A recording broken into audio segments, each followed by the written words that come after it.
Monday evening. Welcome to the show. It's Outlaw Radio. My name is Kevin Barnes. I am the mayor of Chocolate City, the militant with a mouthpiece. Hey man, the Negro Whisperer is in the building, also known in some circles as the world-class smartass. Welcome to Outlaw Radio, man. This is what we do on Mondays and Wednesdays at 7:30 p.m. Central Standard Time until whenever I choose to cut the machine off. Share the show, share the show, share the show. And people always ask me, well, what is Outlaw Radio about? Well, I'll tell you. Outlaw Radio is a platform for foundational Black Americans. And if you are not aware of what that is or who that is, then I damn sure suggest that you listen to the show, right? So it's all about what's going on in the world of Black people.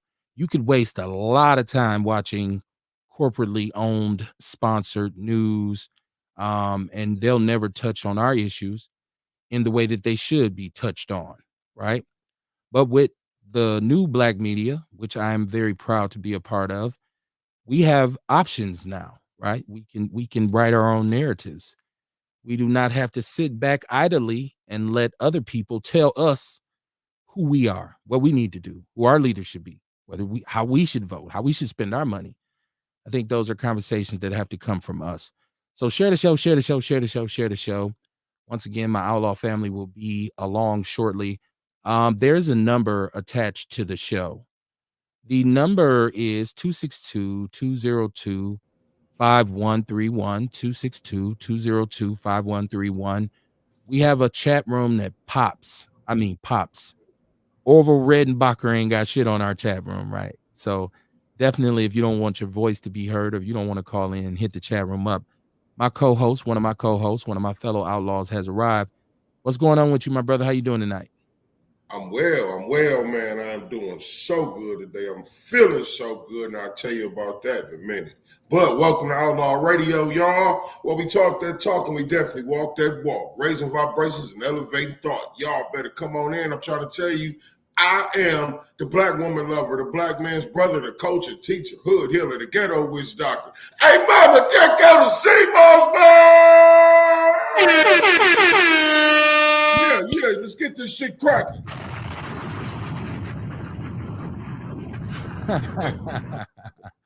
Most definitely support Black business, support this brother in particular. He does a true service to the community. Kamar, like, we talk about, the vitality and stuff like that, but talk to people about how much you actually do offer in addition to the tea and the sea moss. You do a whole range of products. Talk about that a minute Oh yeah, for us. man. Listen, man. I got products you can't sell. You know what I'm saying? I got hope. You know what I'm saying? People come talk to me up to this. They come to the store not only just for the supplies or not the supplies, but the products that I have, but they come for hope. People come, they got stuff that's going on with them. You know what I mean? Different illnesses that they dealing with. You know what I mean? When they come up to the store, they come and they getting hope. I'm giving them information that can help them. You know Okay. what I'm saying? Information that can change their life. So I'm giving them hope. I'm giving them inspiration. You know what I mean? I'm lifting people up. It's more than just wellness that's going on there. I mean, people come tell me their problems. You know what I'm saying? And I'm lifting them up, lifting their spirits up. I'm up there at the Center Phoenix. I'm giving young people inspiration. You know what I mean? I'm trying to get an opportunity to talk to a lot of different young brothers.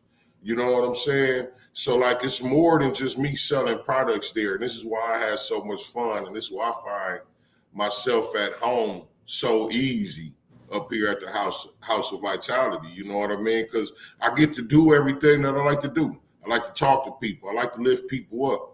You know, when I did that pitch contest, I told them, I said, I thought my passion was the herbs and everything. You know what I mean? But I was wrong.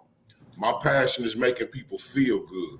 The Okay. herbs is just one of my lanes, one of my vehicles. You know what I'm saying? So, yeah, man, it's more than just coming to get products from the House of Vitality, man. You coming to get hope. You coming to get inspiration. You know what I mean? You coming to get information that can change your life possibly. People need to know too, when you start talking about health and wellness and we start talking about the services you offer, it's not a one-off thing, and it's actually a lifestyle adjustment. So Right. you can't go and take Kamar's products for a week and say I don't feel no different, right? Like especially if you or lived I'm this healed. entire time conditioned by, you know what I mean? So it takes your body a chance to reset too. So I want to say that. Well, Definitely. welcome to the show, man. How you doing tonight? I'm good, man. I'm glad to be here. I've been these last couple weeks have been causing me to step it up. You know what I'm saying? Okay. Uh, just I mean, between the week of the outage and then this weekend, I was messing with my car because when I started the ignition, my alarm just kept cutting on. It wouldn't respond to the key fob.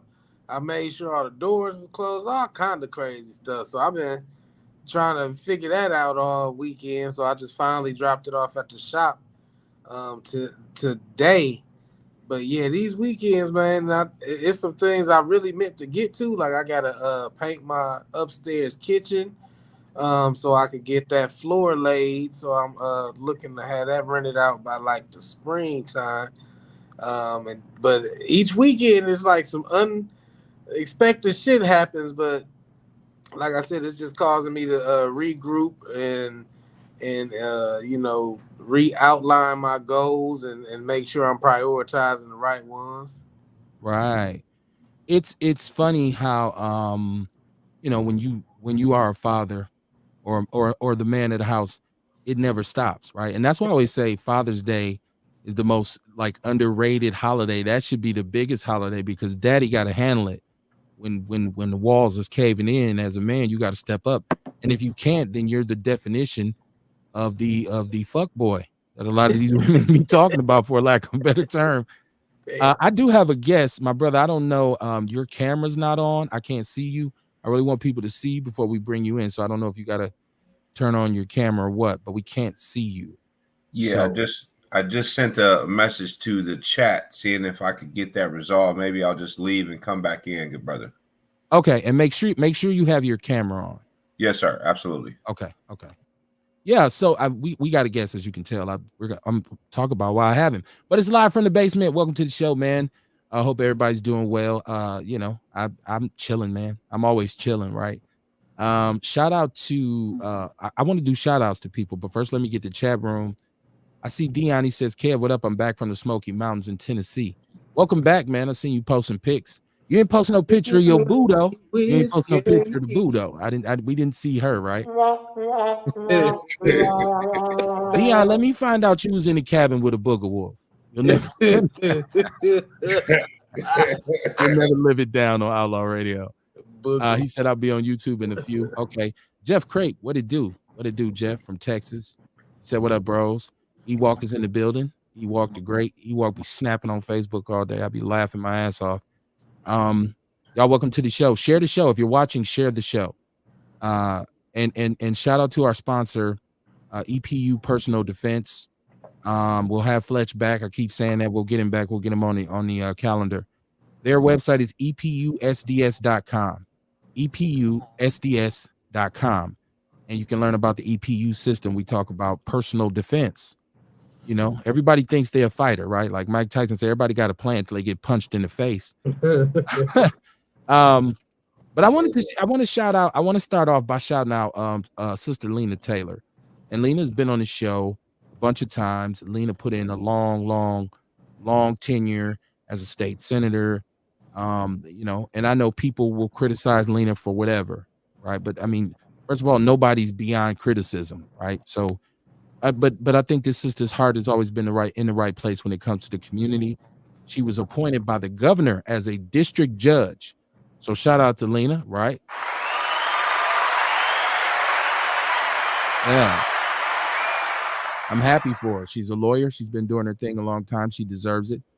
It always helps when there's somebody who looks like us in these courts, because we know the court system is so anti-us, right? So I'm hoping that she'll bring some to that role. But shout out to her, man.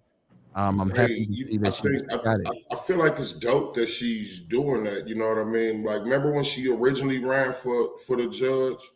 I was saying then that I feel like this is a better place for her. You know what I mean? Because see, the job that she had before with the senator, like, it's so many people that look to her for help. You know what I mean? Because they expect her to be able to help for being a leader in the community. But a lot of the stuff is out of her hands that people are asking of her. You know what I'm saying? Right. And here in this role, it's like she can be herself.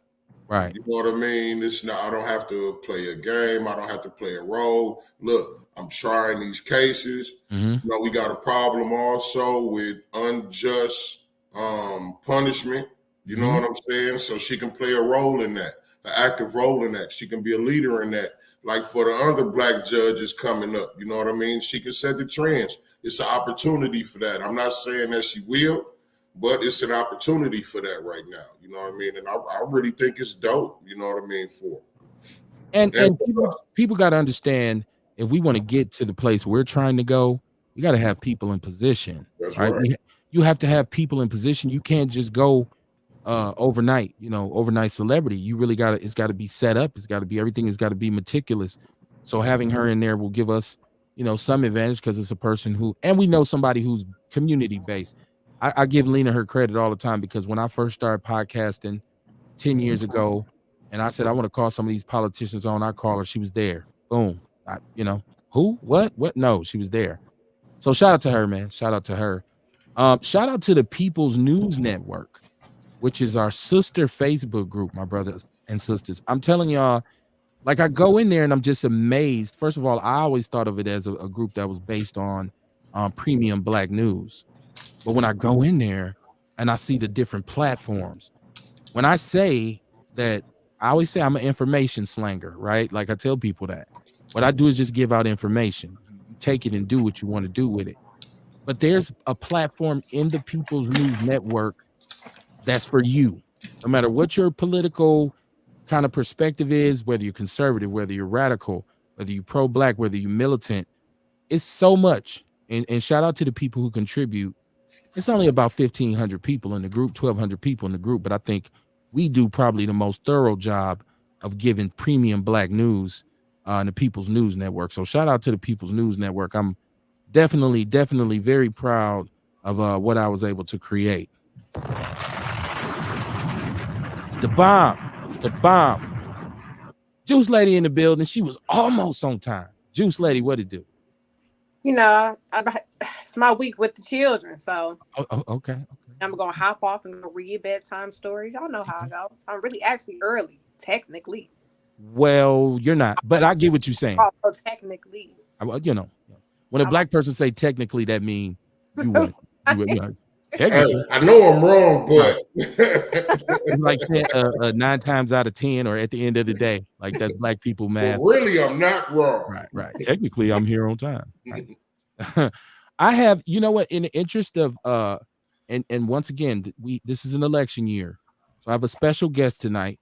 And this is for my people who vote.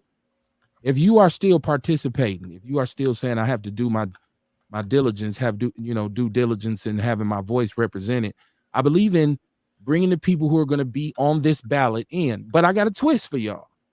This ain't about aldermanic. This ain't about Senate. This ain't about Congress. This is about some of them, one of those positions that you see on the ballot and you don't even know what it is.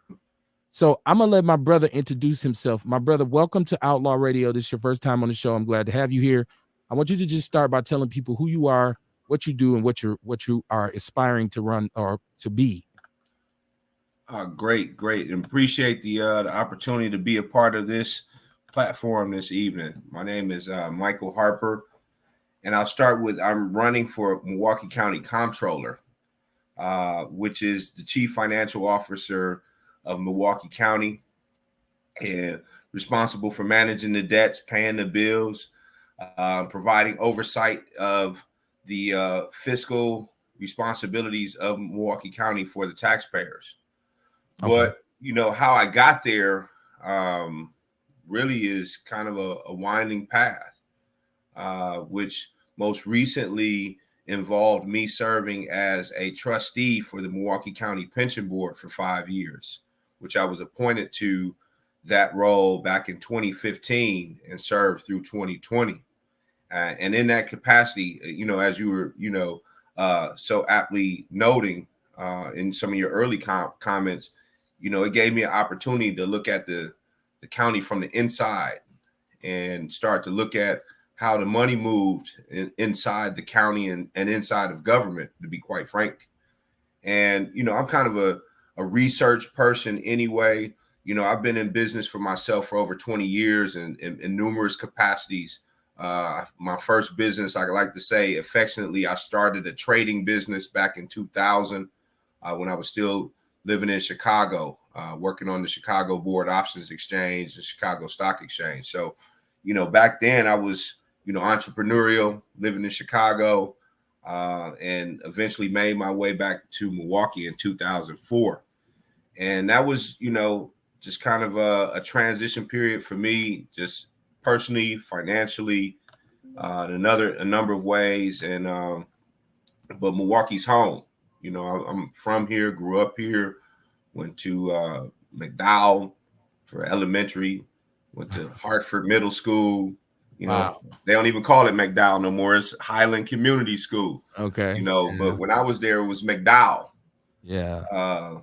Went to Hartford for middle school and ultimately went to university school for high school, but grew up in the Berryland neighborhood area off 39th and Flores.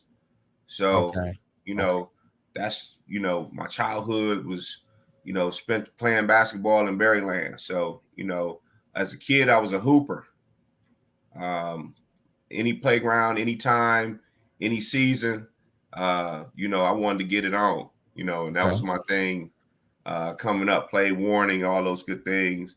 And I tell that because that produced some of my fondest memories and some of my most lifelong friendships that I've had, you know, in Milwaukee. And I affectionately call it Small Walkie. But I you know, we can get into more of it, but you know, that's just kind of some broad strokes. You know, and really I ran, you know, at the urging of my mother, you know, who kind of pushed me, you know, around Christmas and said, "You gonna run?" I was like, "I don't know about running, you know, but I'm interested in the job, but the job requires me to run. So if I'm gonna get the job, I got to put on some track shoes and go get it." And So a big part of what we talk about in Milwaukee, especially right now, is the money. Yeah. The money is also important. And we look at this crazy tax hike that the county and, you know, DC, who I happen to know, DC, our county executive, DC Crowley, and Courtney knows, and we all know him, right? He's one of us, native North Sidians. And but when I look at how the cities run, like they use the scare tactic on us to say we're at this fiscal cliff. And, you know, if we don't sign this tax act, this tax increase, we're going to go bankrupt. And there's a lot of misnomers in that, but that is on the city level. But on the county level is different. So you said county comptroller, correct? County, that's correct. Okay. And a lot of people don't understand the way our government is structured. You have the city of Milwaukee, and then you have Milwaukee County, which is two. And I don't know if this is how they were trying to balance it out, that Milwaukee is by far the biggest, you know, entity in Milwaukee County. So they wanted to, you know, our government is kind of watered down in that way. But the county has a lot to do with a lot of things that governs Milwaukee. So, correct. Well, let's focus on comptroller. Once again, if you're tuning in, it's Michael S. Harper. He is running for county comptroller.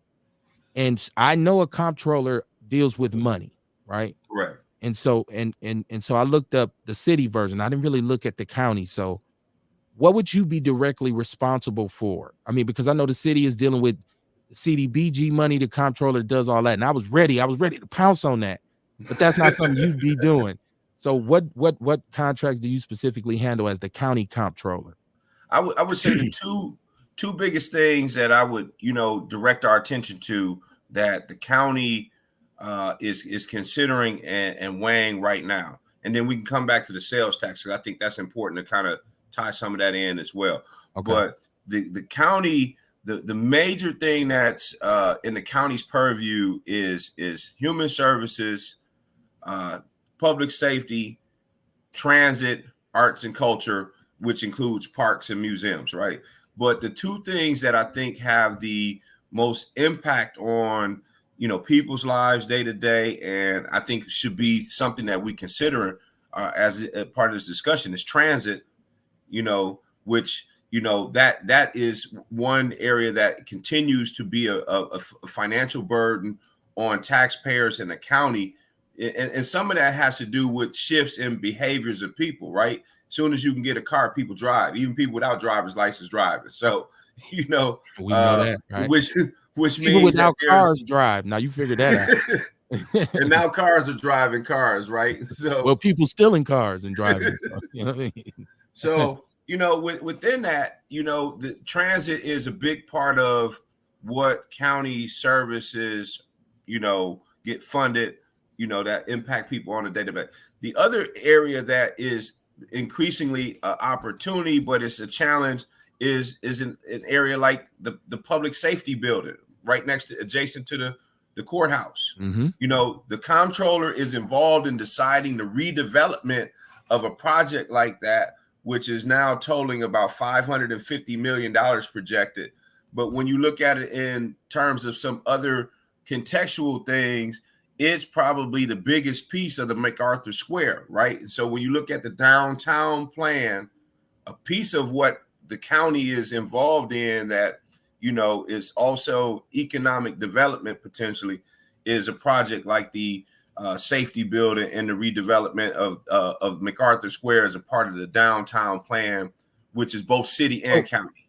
Now, that right there, I'm loving that you have researched what the issues, you know, what it is, because a lot of people, I'm running. Well, what would you do first? I wait till they tell me what to do first. But when we talk about large scale construction contracts, you just said $550 million. Correct. The problem is with a lot of these contracts, minority contractors are at a minimum. And so one thing that we require in county government is somebody there to say, hey, wait a minute. If we're going to do this, I want a mandate for minority contractors. If we're going to do a $550 million project, it shouldn't be white contractors from Illinois and Kenosha and Waukesha and Oconomowoc and Sheboygan or wherever they're from coming in, doing this work in the city, getting that bread and getting up out. And I know people say, well, there's not a whole lot of minority contractors, but there are some. You know what I mean? You can, like, if you're going to bring somebody from Chicago or bring somebody from wherever else, bring minorities in. So you raise an excellent point, and if you don't mind, one of the things when I was trustee for the pension board is I work with the board, our investment consultant, to ensure that we had diverse and emerging firms managing the county's money.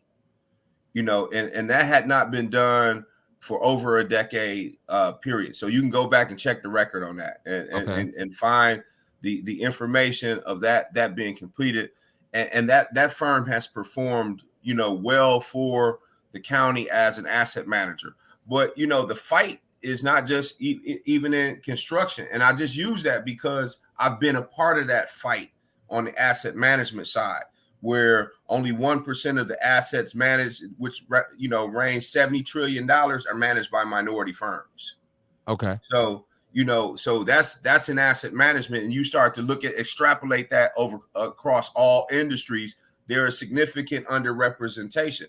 These are big dollar tickets. That's you right. know, and so if you don't have anyone who has experience or willingness to advocate for that, the likelihood of participating in that significant, you know, pot of money gets diminished very rapidly. And that's why I thought when I seen, you know, when we initially connected, I said comptroller, okay, a brother in there. And this is one of those, because it's not party based, it's not Democrat, it's not Republican, it's not, you know, so, and nobody's doing TV commercials for comptroller. Correct me if I'm wrong. You don't see, I've seen you one. know, his his mama taught school and his daddy worked third shift, right? It's not like Mandela Barnes, right? So this, once again, people get these ballots and they go in there and they, oh, I'm gonna vote for this person for alderman, this person for county executive, and then it's like county comptroller, and they go, I don't know none of these dudes.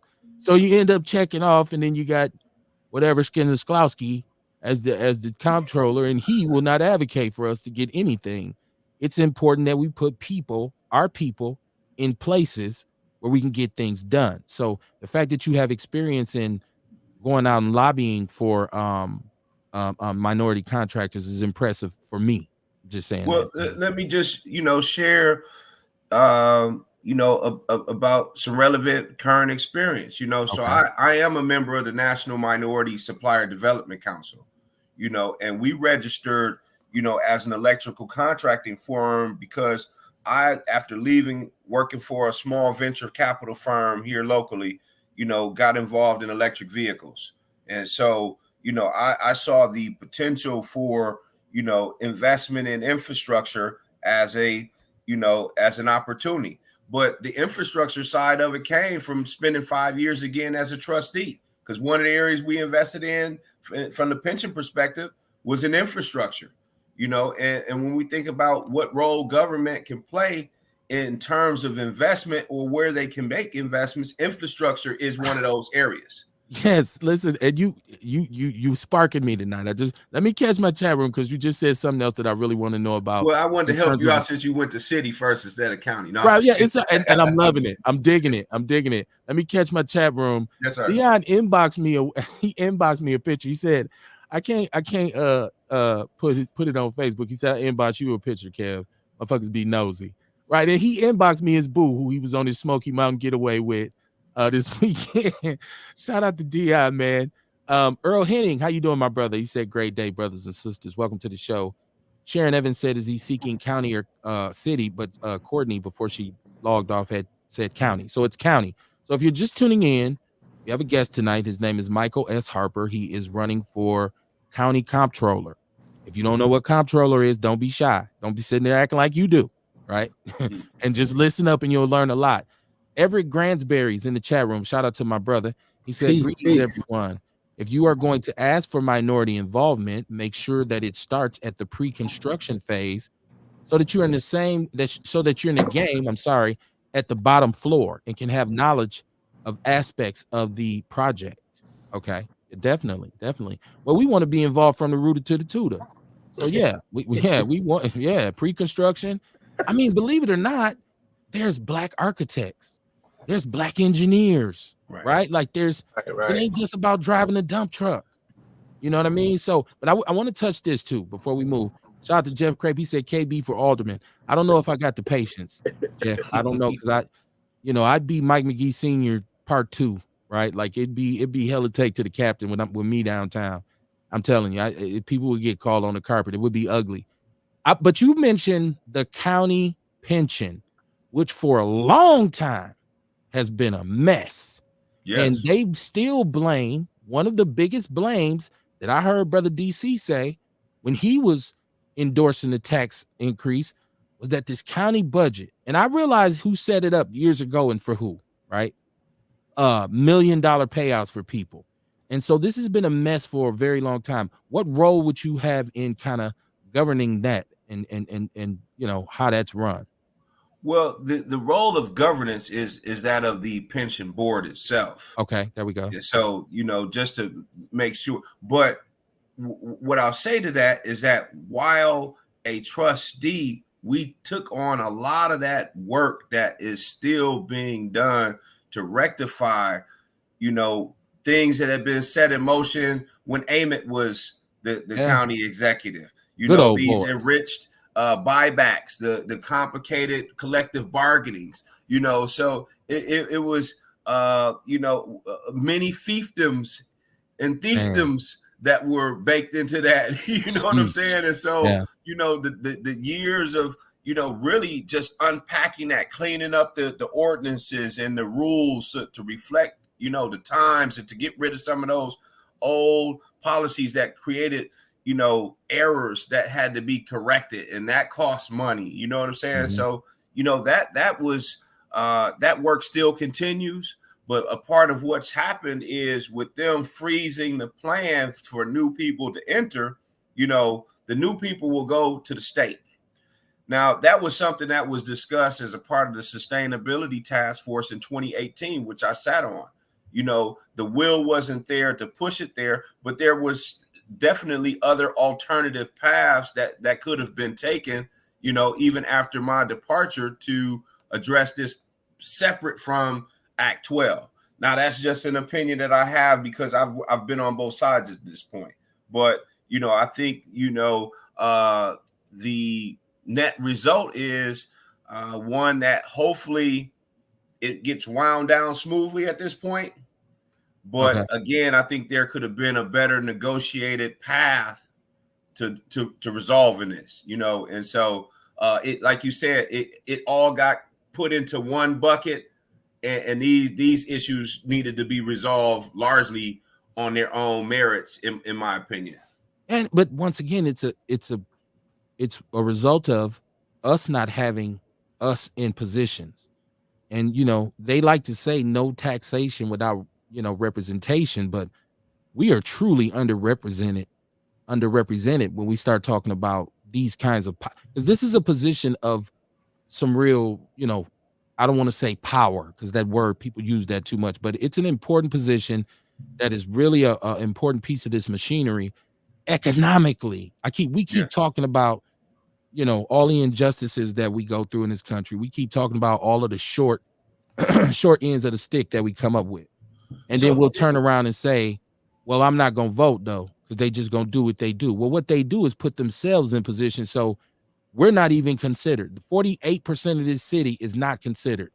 40% of that population living below the poverty line is not considered, because there's nobody down there or at those tables who look like us. Now, who's the incumbent on this position? Because I don't know a whole lot about it. Scott Mansky is the retiring incumbment. So give me a the second, seat was Ewok. being vacated. Somebody's trying to call. Give me a second, Ewok. I want to be able to get this brother. Want to make sure, because people may want to ask you questions. Go ahead. I'm sorry. So Scott Mansky is retiring. So the seat was going to be empty. Okay. Okay. So you're running unopposed. Well, no, there is a candidate, another opponent. The supervisor from District 1 was seeking that seat and seeking it to be unopposed. Okay. Now, do he look like us? Be honest. She is the girl next door. Okay. So it's a sister. No. Or she. Okay. No, she's from Fox Point. There we go. There we go. Yes. There we go. You don't want her in there. Doesn't look like no cultural experience is similar. Everything in this race is I'm black man with different cultural experiences. She's Caucasian woman with Becky. Yeah. It's unfair for me to label her Becky, but that's what I call them. So it's Outlaw Radio. We can call them whatever we want, as long as we spell it right. So I want to, if I could, just quick back to Brother Everett. I think he made a point about the pre-construction. So Yes, a part of, again, the role of the comptroller is to be able to uncover things, right? And use research and financial tools to kind of come up with, decision capabilities. But, for me as an entrepreneur, I got to find the money.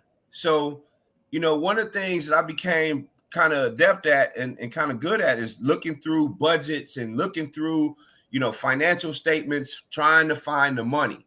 And in the 2024 capital expenditures budget, there is a line for facilities that says $9.5 million to conduct feasibility analysis for the such and said project that I described, the $550 million proposed safety building redevelopment. There's no RFP out there right now, but the budget has $9.5 million in there. So when it comes down to sharing information, as the Negro Whisperer does, this how we get in early. We got to start saying, okay, it's $9.5 million. Who can we collaborate with? Who can we go out and get working on something like this? Who's done projects like this? If we don't have the capacity, how do we build a relationship with someone like Jimmy Akatande, who's in Chicago working on the Obama, construction project? That's someone I know, but I'm saying, hey, if it's a capacity issue, let's go get us an outside contractor, looks like us with the capacity that can be the lead general contractor, and that who's going to be more favorable to hiring minority contractors if they're the lead.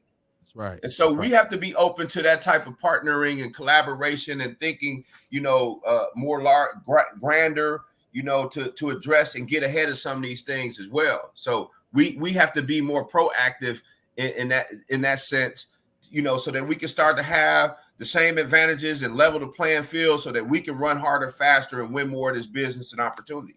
That's right. That's right. Business is so important.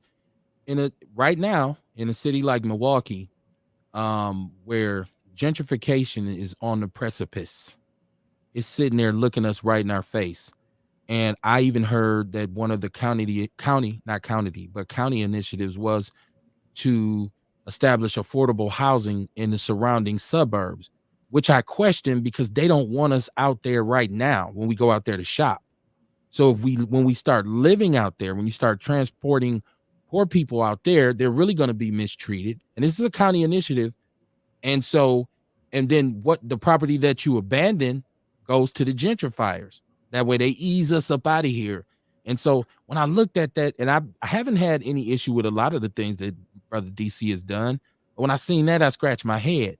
And I said, brother, how can you endorse that instead of saying, let's create a more affordable housing in the city of Milwaukee? Because this city is disproportionately affected by what they call income deprived people who basically put the majority of their income into where they live.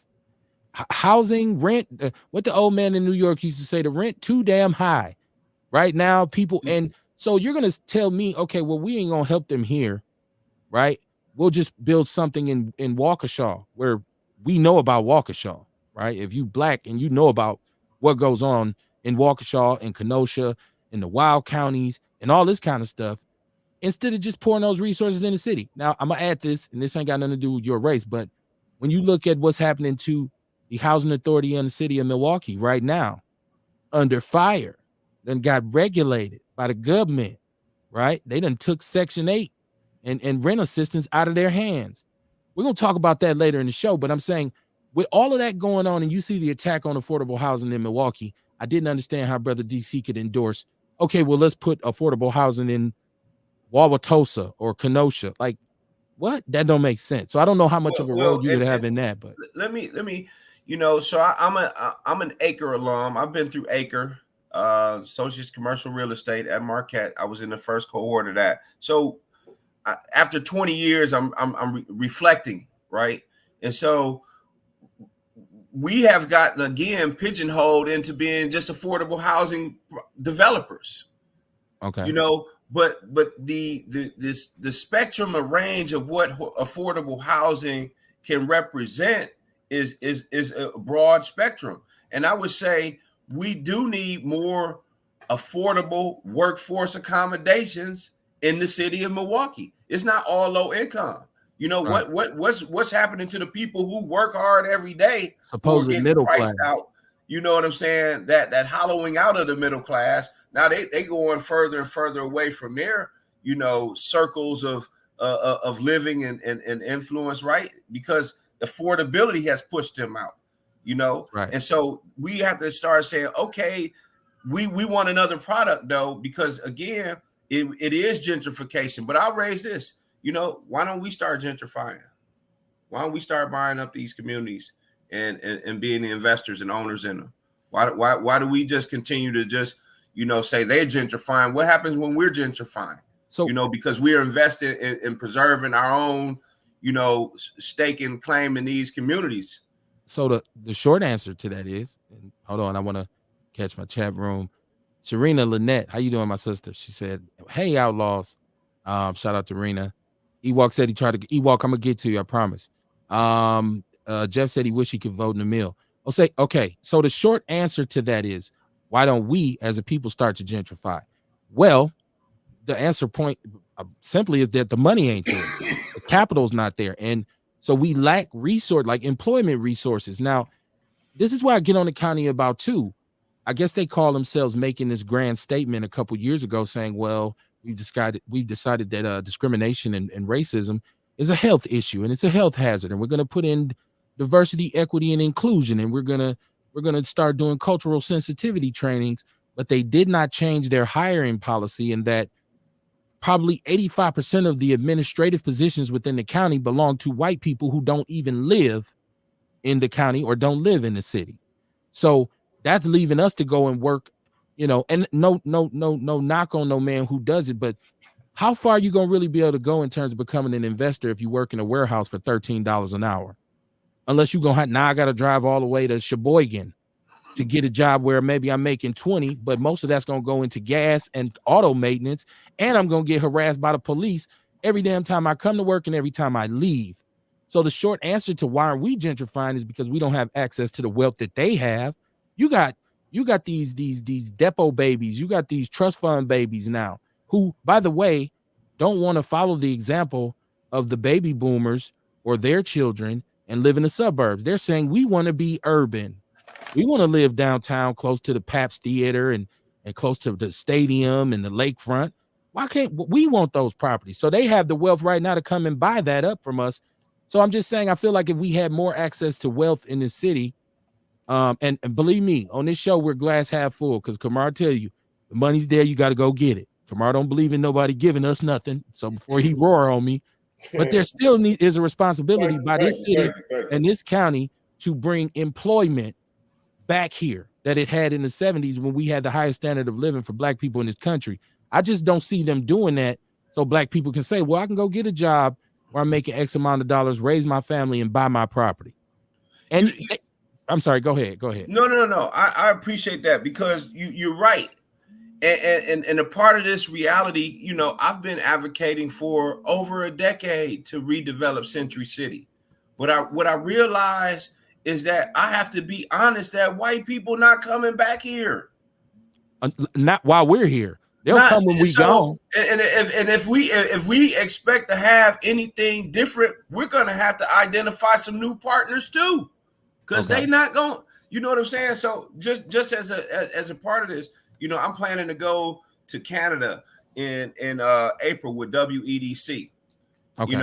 And they're planning a trade mission to Canada. I've been on 7 trade missions, to various parts of the world, and most of them have been to Africa. So we can talk more about that at some point if you like or not. But in April, I'm planning to go to Canada on the trade mission with WEDC, looking for partnerships in the area of advanced manufacturing around batteries and battery technology, being able to recycle and recover materials for eventually all of these electric vehicles that are anticipated to be on the road, and so I'm trying to find foreign partners who gonna come, because they don't care about the location per se the way somebody in McGuanago gonna care. They don't have the same association. It's a trade mission to Korea. The largest manufacturer of these technologies are Korean. So we need to start thinking about how do we create these new relationships. Yeah. So why are our leaders? You seem to be pretty forward thinking, which I really appreciate. Thinking outside the box, saying, let's go and get the money. Let's not wait for it to come. But why are our leaders so encapsulated in have tunnel vision and don't seem? I've said for a million years, I don't need the mayor cutting ribbons at the opening of community centers. I need him on an airplane flying from state to state, meeting with Fortune 500 companies saying, hey, got a tax break for you if you build something in Milwaukee. You want to, got some kind of provision for you to come in Milwaukee and start hiring people. I don't need to see you giving no speech with the same 3 dudes behind you because somebody got killed talking about, well, we're going to come up with an anti-violence initiative. Get on a plane, go meet with Microsoft, go meet with car manufacturers. Anywhere there's a important CEO, go meet with him and say, come on to Milwaukee and invest in our city. That's the only way we're going to be able to crawl out of this. That good brother, you own to something. And I had a good friend that I met along the way named Chuck Burbridge.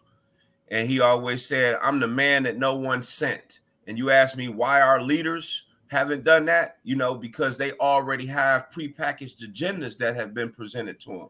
I'm the man that no one sent. No one has endorsed me to be the candidate for Milwaukee County Comptroller. I went for it. I said, hey, I can do this job. I know what this job requires. And the minimum thing is going to require me to get out here and run a race and get into this side of, the politic. I can still go out here and make the money, that they're gonna pay. So it's not about the pay, you know, Right. because I'm already an entrepreneur. I'm already hustling. I'm already grinding. I'm already doing these things. Okay. You know what I'm saying? But it's to your point. I want to make sure that the door stays open so that we have access to the table. Because if we don't have access to the table, we won't break no bread. That's right, and that's why we're not gentrifying. It's just fundamentally that simple. Yeah, You know, and that's why we're not gentrifying, because we don't have a seat at the table. Yeah, so I mean, and we're not even really on the menu. So, you know, it's so many different letters and groups and all these things that have jumped in front of the line. You know what I'm saying? So this ain't no cause that nobody's advocating for. It's not enough unrest in it at this point. It's not enough disturbance. We know we can expect 162 homicides. We know they don't put a geofence around it. You know what I'm saying? Right. They're like, all we got to do is move the plume from one place to another, and we'll have it contained. You know, it's not trying to remedy the economic disparities and distresses of people of color, Black people. It's not designed for that. That's right.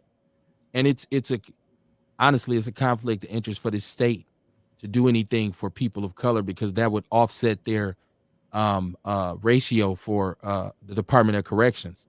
Because Kamara and myself have said this for a very long time: boycott the prisons, meaning stop going to jail. Stop going. And if we stop doing that, and that percentage up north drops in that maximum security prison, or that even the minimal ones, that region is now unemployed. Yeah, right? Let's gentrify the prison. So, you know, right. Well, the prisons, well, yeah. Let's gentrify the prisons. And listen, gentrify the prisons, right. All right. Y'all want some? Come get all of it, right? Right. Come on, get some of this incarceration, right? Right. Yeah, man. So I just want to say, when I look at Milwaukee, and we have this very, very passive relationship with Madison, which pisses me off, right? Like, the biggest generator of tax revenue in this state is the city of Milwaukee, the biggest metropolitan. So metropolitan, I'm sorry. And so the biggest group of people, but Madison treats us like we the stepchild. They're the stepchild, right? I heard the mayor saying, well, the first thing we want to do is repair our relationships with Madison. Madison owes us. Skippy Walker took so much money out of Milwaukee's hand for the housing crisis, right? And unapologetically redirected funds from the city of Milwaukee to the state forever. And all Mayor Barrett did was say, ain't nothing I can do about it. You know, it is what it is. And so I think anybody who's elected, and you're going to be in the county or the city of Milwaukee, you got to have an aggressive approach toward dealing with Madison. Well, here's the thing. We saw what happened with the and this is still something that's possible, right? We saw the Board of Regents concede to the pressures of the legislature, right, on the DEI and diversity piece, right? But quietly, no one has even made mention that the Board of Regents received money from the Minority Business Development Agency to support minority businesses. So how can you support minority businesses if you can't support DEI? You know, so right. My question becomes, why don't we send a letter to the federal government and say, hey, y'all need to get another administrator of that money, send that money back, send it to somebody who can do something about DEI, instead of letting them hold on to the money, and they can't hold the line when it came down to, you know, whether these folks got raises or built new buildings. You know, they're giving our money away. Right. And this is why we were so upset. And we complicit with it. We're like, okay, they said they could do that. And then the answer from the mayor was, we're gonna have a lawsuit against them for the egregious conditions that came with the tax increase. I haven't heard anything about that lawsuit. I don't know if anybody else is listening, but more importantly, if they were to acquire a law firm and start litigation, the taxpayers are gonna have to pay the bill. So you're doing us a disservice in that regard too, when you should have just resisted it. You should have just said no.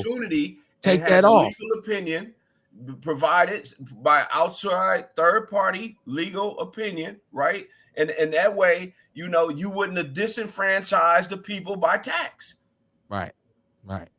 It makes no sense to put a tax increase on a group of poor people. It just makes no sense. It makes no sense. I'm sorry. Let me say this. You know, fundamentally, the tax is not the worst thing. Okay. What's worse is the removal of home rule powers and all the things that it stripped, all of the mandates that it requires. Right. You know, it requires us to have police. It requires us to have these things in the school. It requires, see, all of the requirements are more punitive than the tax. Right. See the tax, and if there had been an equitable distribution instead of a disequitable redistribution, because that's what's happened, right? There's a redistribution of the tax away from the generators, Milwaukee County. So when all of these things come together, it's a horrible deal. So what do we do now? And so right. That's what I'm saying. We have to start focusing on with Act 12. Also, that innovation fund, we need to be thinking about how to get as much as we can out of that. Okay, see, so they're not counting on us to be thinking about that now. That's what we have to be thinking about, though. Let me do this. People have been trying to call, and I didn't want to interrupt your flow. Ewok, you called first, so if you want to, because if anybody wants to ask this brother a question, if you're tuning in, this is Michael Harper. He is running for the county comptroller. If you want to call in and ask him any questions, I can now let phone calls in. It's 262-202-5131. It's Outlaw Radio on a Monday night, live from the basement. Let me see. Somebody's texting me. I can't answer the question. Oh, this is Spencer. I didn't know that was you, Spencer. I didn't know that was Spencer. Spencer, hit us up, man. Ewok, you hit us. Spencer hit us. I didn't know. I was just trying to. I didn't want to interrupt his brother. Yes, sir. What's going on? On the line. I hear you, Spence. What's on your mind? What's on your mind, my brother? How you doing tonight? How you doing?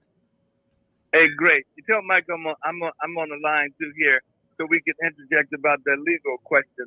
I'm gonna just drop it and tell it to you like it is. You asked the question of why they're not approaching it the right way, because you got to know better to do better. You got to understand too that your mayor is the one that signed us off with respect to Act 12.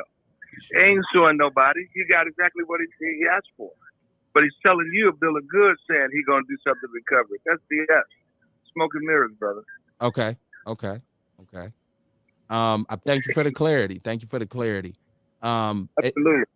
And if people don't know, this is the city attorney, Tierman Spencer, on the line, the first black city attorney, by the way. Y'all keep that in mind. Who's also running. Spencer, while I got you here, you're running as well.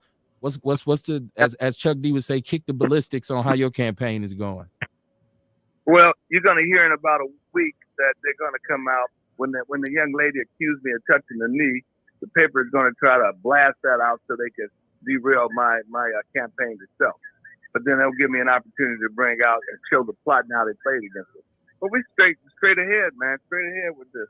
You're not pulling any punches. We're going to call it like it is. I support that brother you have on the show, and we're going to kick butt. Okay. And I also, like I said, this is one of those positions on the ballot that our people a lot of times don't know who it is. So that's why I was happy to have this brother on tonight, so people can put a name with a face and say, oh, that's the brother who running. Let me vote for him for comptroller. Absolutely. Let me say this. And Kev, we got to get behind him for real quick. But you know what happens when they find out we got a sharp brother running? They're gonna pull out all the stops to try to derail him and get him off of it. Right. We have to have that brother at seat. That's right. Go ahead, Mike. I'm sorry, Michael. And I'm just going to say this. As far as Attorney Spencer's concerned, right? People going to attack him, but I'm gonna tell you this: he getting the damn job done. And the results are what we need to be considering. And the thing is, they're gonna come up with all types of things, like you said, about me, about him, because when you're focused on getting things done, man, you're gonna rub people the wrong way, because status quo is what people like to maintain. And we can't afford it, because we pay a higher cost for status quo. That's right. And when you got people that are not going to allow status quo to be the norm anymore, they're going to try to dig up anything they can to discredit the good work that you're doing for the benefit of the people that they want to write off anyway. There you go. Ewok, I hope you're still on the line, or if you're still in checking us out. I know when people call and I don't let them in, they get frustrated. I mean, they go at me, bro, what's going on? Can't let me on. Like I just like I say, I like to get certain things out before we start letting the phone calls come in. But shout out to Tierman Spencer. Me and Tierman been just real cool for the last few years, and you know, good brother. And I feel like, and I know I'm voting for him again. I don't care. See, this is the benefit of this black media movement that we have, right? And this is unprecedented. I don't think most people of color understand what we got going right now. We have our own media. We can promote our own products. We can promote our own politicians, our own leaders. We can have the conversations that we want to have. We can put a brother's face with his name and let the people know who's on the ballot, right? And so Fox 6 can't tell me who to vote for. The Journal Sentinel can't tell me who to vote for. I don't care if you come out with a scandalous article, because you're based on yellow journalism in the first place. I mean, they are still, unless they now, did they get sold by Hearst? If you don't know who Hearst is, go. He invented yellow journalism, man. Historically, you got to have a clue. So yeah, that's one of the beauties of having our own media. Let me catch my chat room. Jeff said, remember Bronzeville. They won't let us forget it.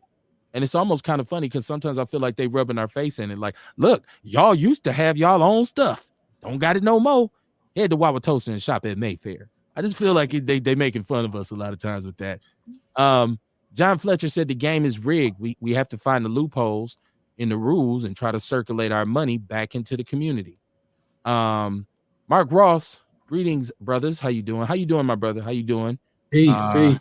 I've been checking out Mark's podcast as well. Serena said, Harper Elaine. I know y'all family. I don't know if she just pop a code word on us. Harper Elaine. Okay. Mary Angels, how you doing, my sister? She said that's how they keep poor people poor. She said exactly right. That's why I truly respect this platform. Thank you, my sister. We appreciate that. So it's Outlaw Radio, and we got Michael Harper here, who's running for county comptroller. And I want y'all, I'm gonna share this show. And what I need you to do also is send me whatever election materials you have that are digital, and I'll make sure that they plastered all over the People's News Network and you know, on my personal page, because you know it's important that we start letting this be known. Like, okay, y'all, for those of us who are gonna pull up and punch the ballot, you know, it's important that you know who we voting for. So, but I want to continue along the lines of money, because I'm not a financial expert, but I feel like the city and the county ran a whoop whoop on us, because they came out saying, okay, well, we're broke, right? We finna go bankrupt, right? But then you tell me that there's a proposed $550 million project in place. I'm kind of the belief that was already in place. So do you have $550 million, or are you broke? I don't, it seems like you're talking out the side of your neck. Well, again, 7 years ago, it was 345 million. So that's the cost of waiting. Okay. And so the longer we wait, potentially the more expensive it becomes and more untenable a project is. You know, so go ahead. No, I was just wondering, did they have the money to do this, or did they say, "Ooh, it's a good thing we got this tax act passed. Now we can go ahead and bust this $550 move"? No, it's you know, it's been it's some of the things have been the same things, right? We have to figure out how to bust the Republican legislature in their nose. There we go. Okay. So we just gotta come to that conclusion. They not gonna stop punching us until we punch back. There we go. Okay. You know, so whatever that involves or requires, we gonna have to become more sophisticated and savvy in how we approach it too. There we go. You know, and so, but the reality is we're gonna have to punch back. And so, you know, the first thing again, I keep coming back to, let's punch back through the innovation fund, because that's a piece of it. But let me rewind for a second. You know, did we have the money? We could have gone and got the money. We could have gone and refinanced our debts without doing any of this with pension obligation bonds. Another conversation for another time. But we could have refinanced the house when interest rates was low and put some cash in our pocket. That's right. So we could have had a cash out refi. Right. But we didn't even present that to the people to give the people an opportunity to say, okay, this is a good solution to save us money. We could have done that without Act 12. We could have had the money available to also invest when the project was $350 million. I was still on the pension board then, and utilize private investors, which say, oh, we don't want private investors, but they got capital. Oh, wow. So we could have put the capital together to get the project done that would have saved us money, which would have paid for the investment also. Wow. But it never was presented to the people. It never was we were never. And so now, even when we think about Act 12, now we can't even bring a referendum. So if we had something that we wanted to do, we constrained. Oh man. So it's not just me. Our leadership is inept. Ineptitude is the word of the day, right? Like I just feel like I'm just sharing some information, bro. I'm just, you know, but right. This is all that's on the record though. This is all information that I've used to build my own mental mosaic of it. Like, okay, we could be doing this like this. Okay, why would we? Because the reality is, we wouldn't have been the only ones that have done it. So it's not something that is so unique that no one has done it. This is the type of stuff that, you know, people all over America have had to figure out and do. Yeah, because our economy has changed. So you got to change with it or get left behind. And rest in peace to Chris Johnson. I always have to refer to Chris Johnson. That's my brother. Man, Chris was my guy, man. And Chris was he was my inside guy on everything, right? Like Chris would hit me 2, 3, 4, 5 months before and say, Kev, I'm gonna tell you this, and if you tell anybody I said it, I'm gonna say it's a goddamn lie, right? That's CJ. But he was a very financially minded person. Like he had been a comptroller before, and so a lot of what I know about the money in the city would come from my conversations with him. And he basically said the exact same thing that you just said, and in those terms. I can't repeat them because I'm not as economically sound as you all, but Chris said the same thing to me at least 3 years ago. Like, Kev, these monkeys is playing with you. They got money. They could refinance this. Like, we were talking about, one of his biggest things was the lead lateral replacements. Yeah. And so Chris would say they're going to sell you on that, but they have the money. They could have been done it, but they're waiting on this fictitious fake lawsuit to try and blame the paint companies.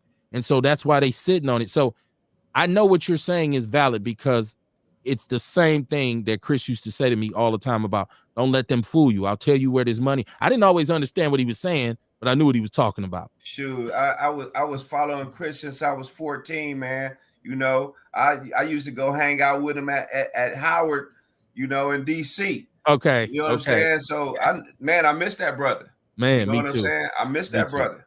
Me too. I said it in the summer. I said, man, you know, I just thought about, like, this is the first summer that he ain't been around, because normally he'll call me and just keep me on the phone and just talk about, make sure you look at this, go look at this, go look at this. So yeah, man, rest in peace, most definitely. Sunday mornings, man, that was our time. He called you my good Republican brother. I'm like, no, you the Republican. You just you a closet. I know he would laugh at that, man. Yeah, man. Rest in power. Vince Tony, I see you. He said, what up, Outlaws? How you doing, Vince? How you doing, Vince?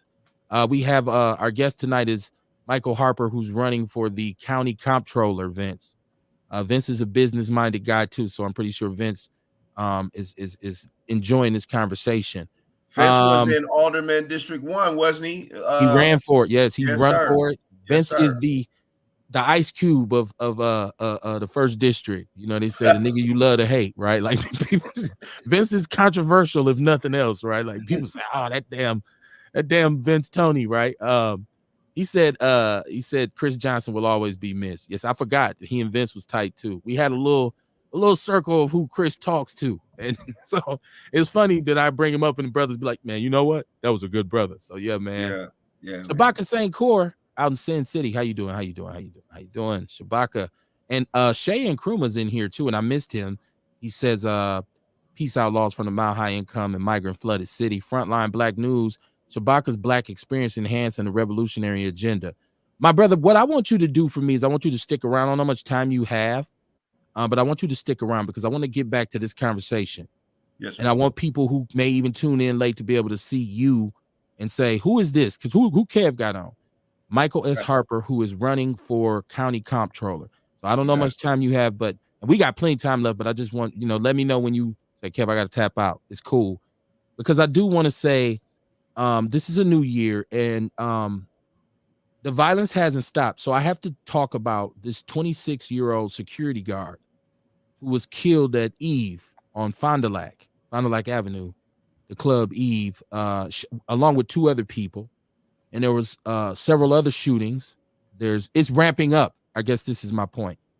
And I know that the mayor and a couple other people broke their arms, patting themselves on the back last year, saying, actually, homicide is down.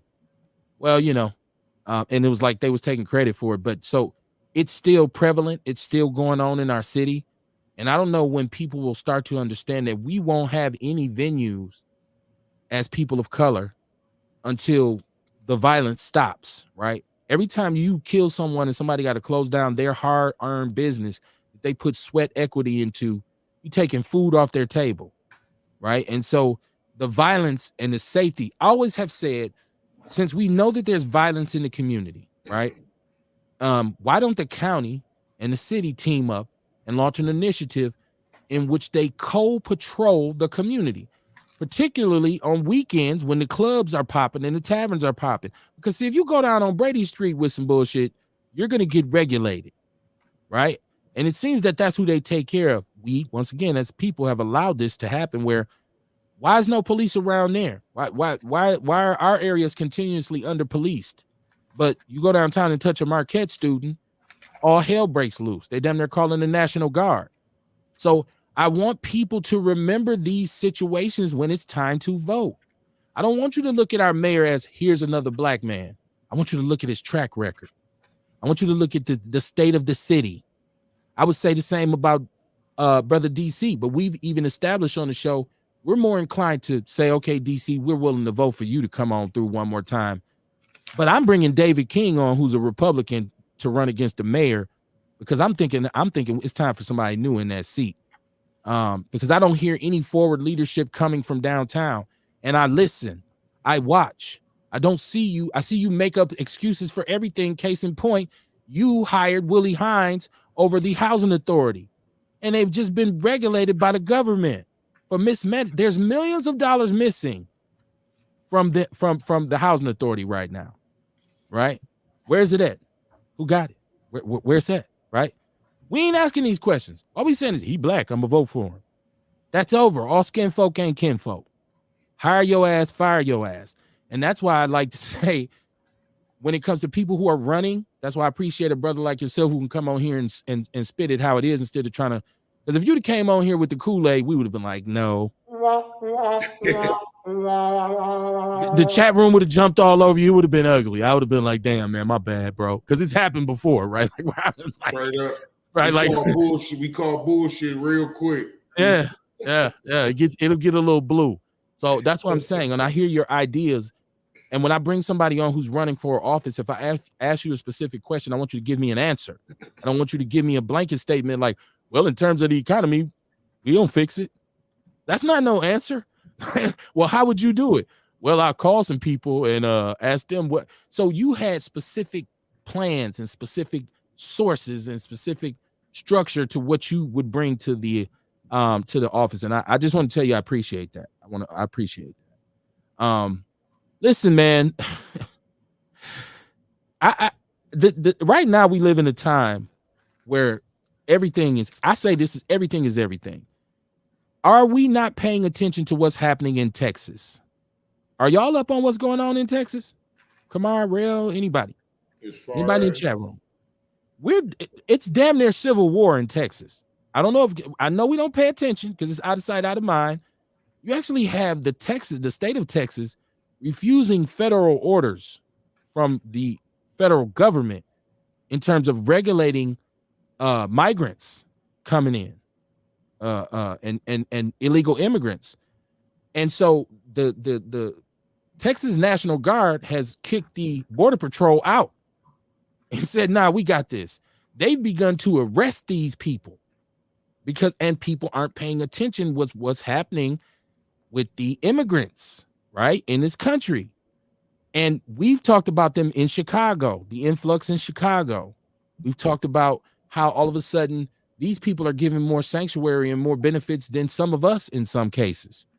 So right now, no shot has been fired, but this is a very tense situation because Biden has to do something about this. He has to say, y'all got to stand down or we coming through. Ain't that what he does? Ain't that what the government does? When you say no, they say, man, you got 5 days, partner. That's how it's supposed to be. Right. So this could be a case where the United States may have to kill Americans if this escalates to gunplay.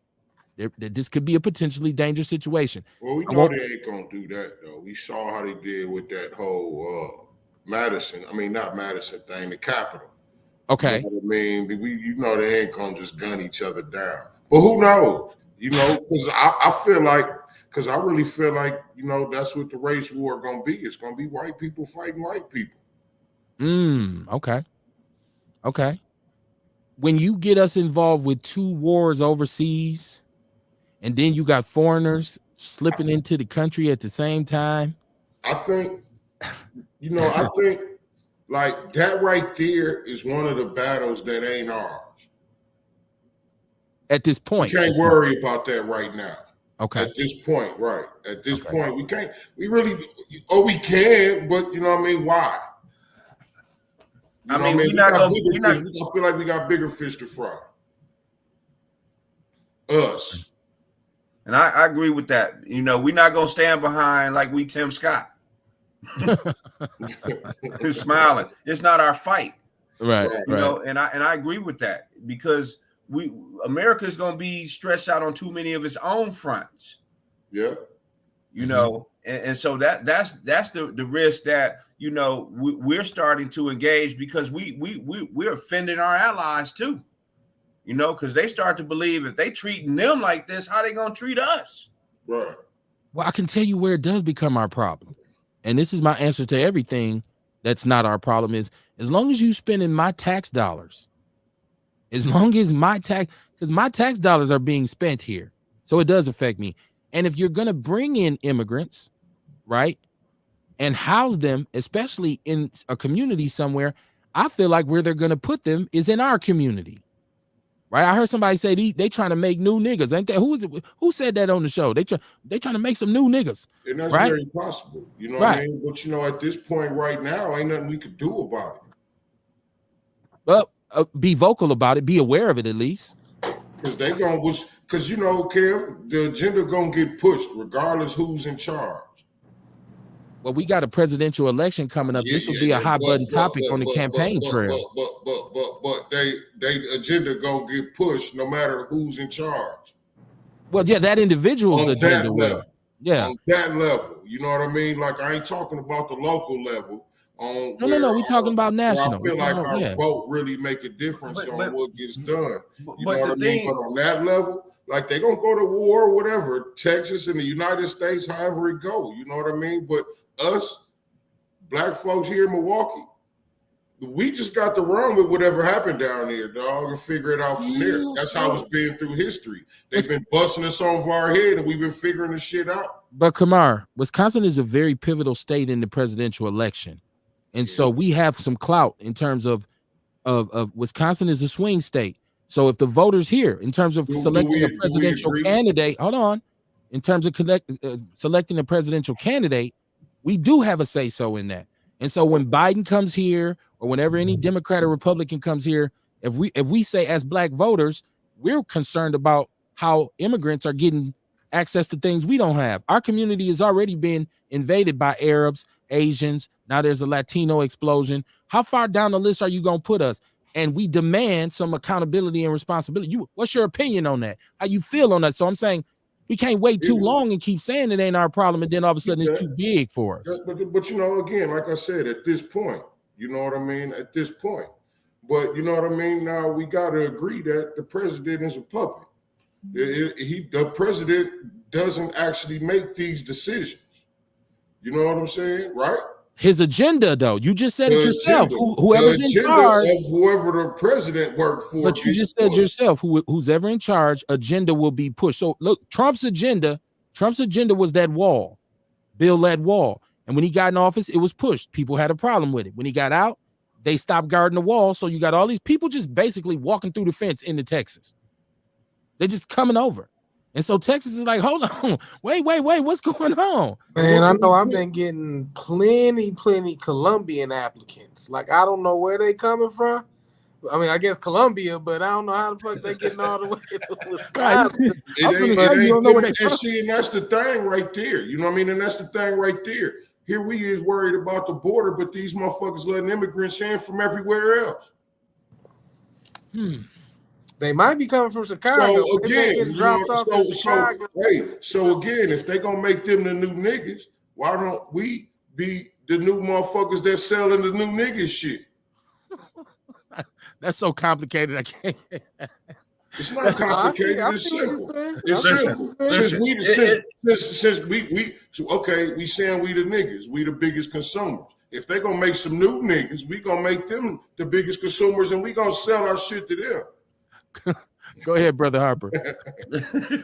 Now, I have a parody that I came up with in my animation. I try to use some creativity too in the Adventures of Entrepot Negro.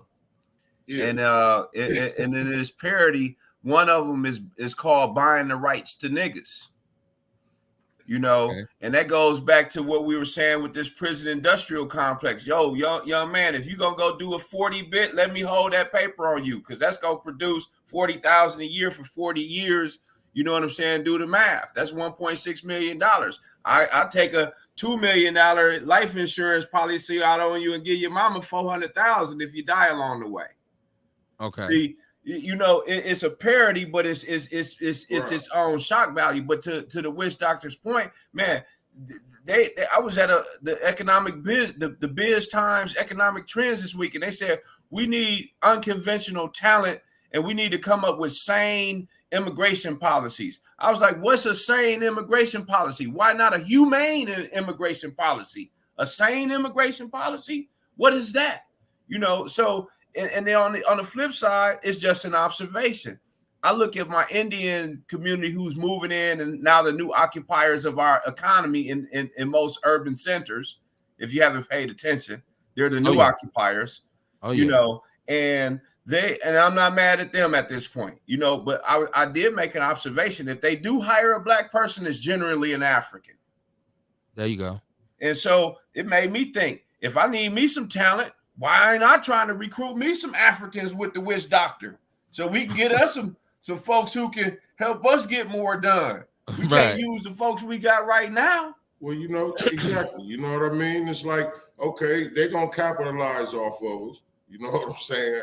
Like, why not we try to figure out how to benefit too? You know what I mean? Because they're getting paid off our ignorance. Okay, hold on, Kamar. Okay, so I'm gonna invest in this ignorance too. Well, hold on, Kamar. But at the same time, I'm gonna teach y'all to get better. Mama Jenkins is in the chat room. She said, "Good evening, my outlaw family. Let's make it do what it do." She said she's still battling the cold and flu.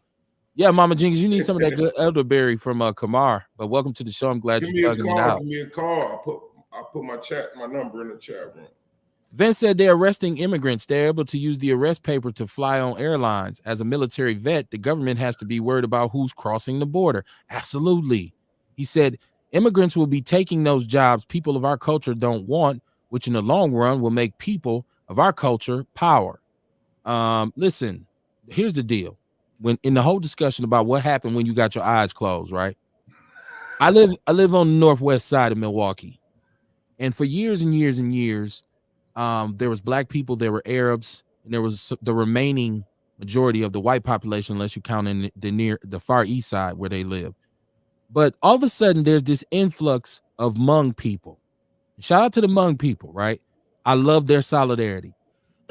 But while we wasn't paying attention, they've established their stores, businesses, a whole school, and a whole community. And they are working, like my brother said, they're working the jobs that we don't want. And they're unregulated, and they get benefits, financial benefits that we don't. So while we was thinking it wasn't our problem, now we look around, they're taking our community. I said all that to say, when they bring these new niggas that Kamar's talking about, instead of us being the ones to service them, they'll get opportunities and bubble up and own businesses, and we'll be servicing. They'll be servicing us. Come get some Hmong food. Come buy some hair. And all of a sudden, you look up and you like, wait a minute. That's why we promoting black business now. Well, that's why we trying. That's why we trying. No, we are. We're not trying. We are. We try like a motherfucker. We see people doing it. We are.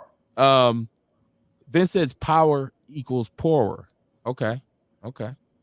I just want us to be aware. You can formulate your own opinion. You're welcome to do so.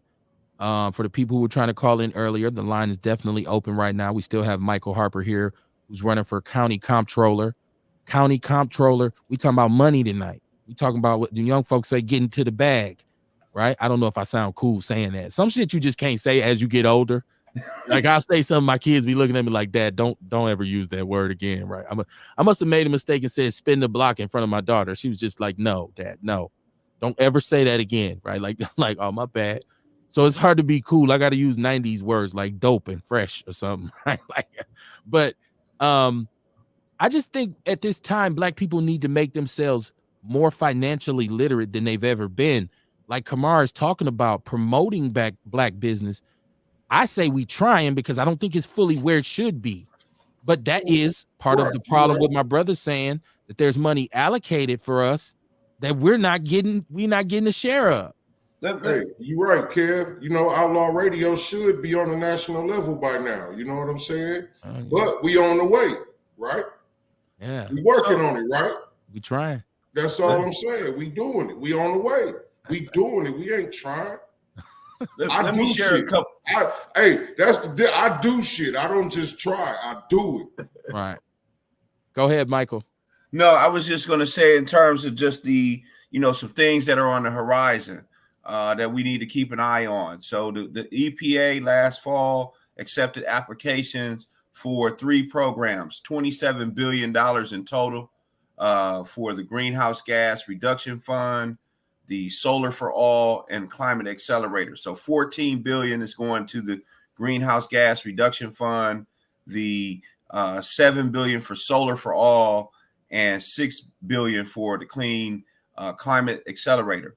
And the reason I reference this is because 40% of that has been identified by executive order of the Biden administration to go to low, moderate income communities identified through Justice 40.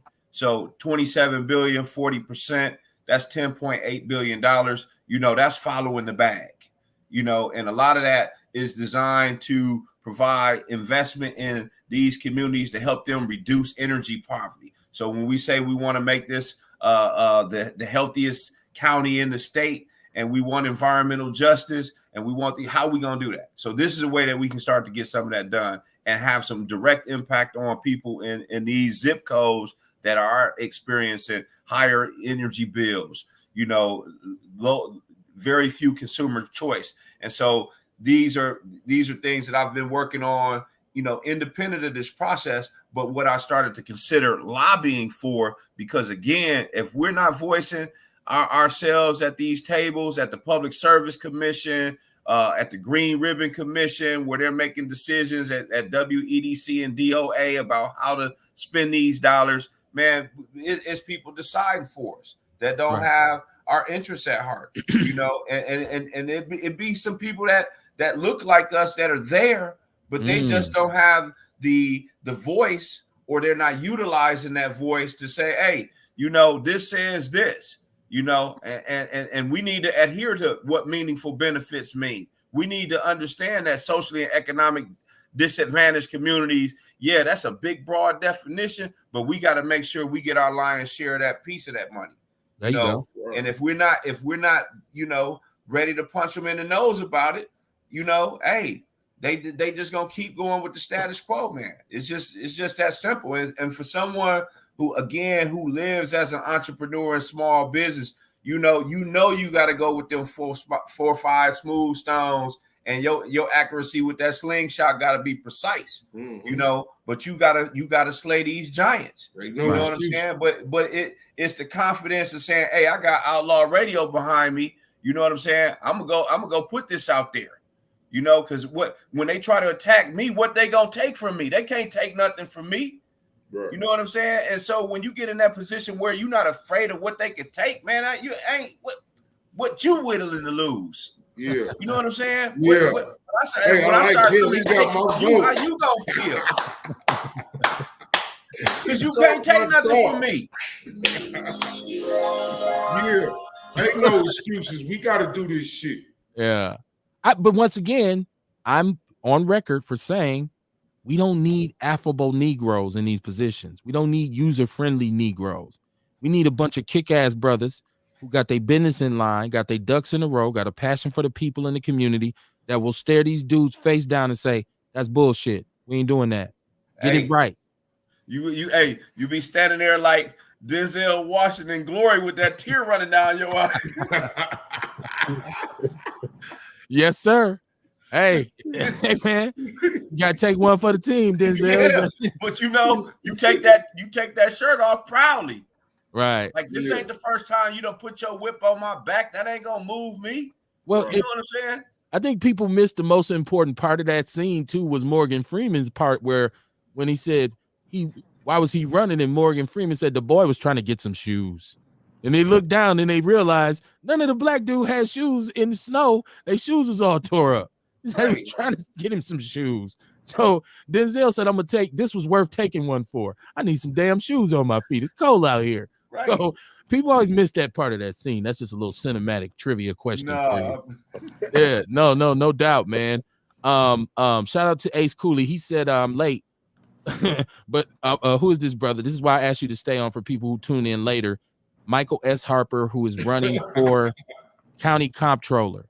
It's Michael Harper who's running for county comptroller, y'all. And once again, I can't say this enough times because I'm guilty of this, having gone to a booth, because as they say, I is a voter, right? Having gone to a booth and get my little number 2 pencil and start checking people off.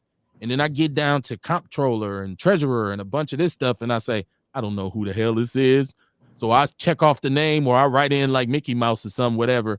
I want us to be able to put a face to this. When you see Michael Harper on the ballot for county comptroller, I want you to say, oh, that's that brother. That's that brother right there. And so I want you to vote for him.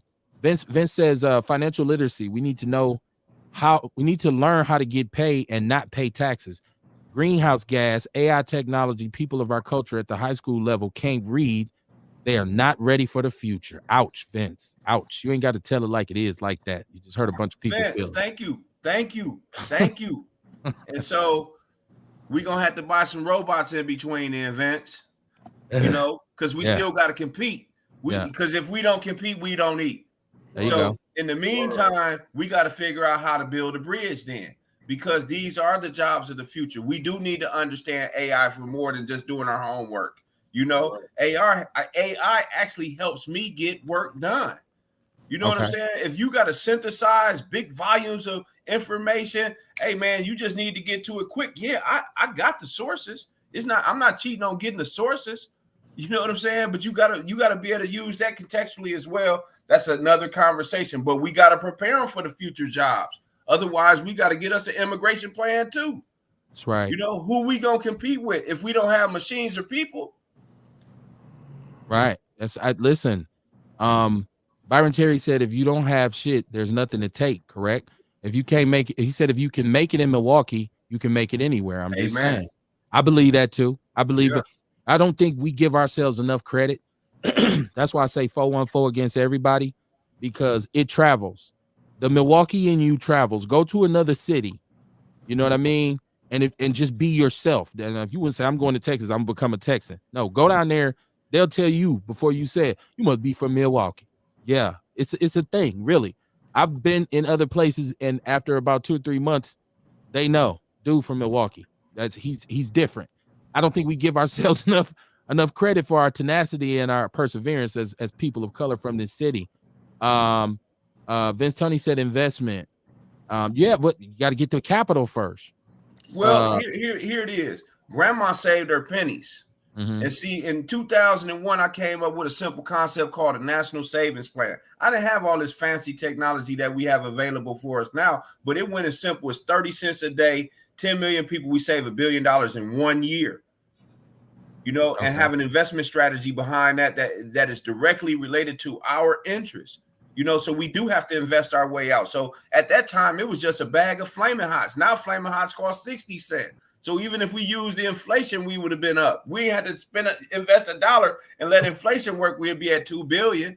You see, so we have to get paid. We don't have no problem consuming all of these luxury goods that we can't afford to look fake, to be fake. And what's real is we broke. Yeah, we're broke. You know what I mean? So when it comes down to it, yes, you know, buy your kids a cash flow game by Robert Kiyosaki and learn how to utilize a balance sheet, an income statement. Get yourself out of the rat race. Play the game so you develop the financial IQ that you can then start to apply.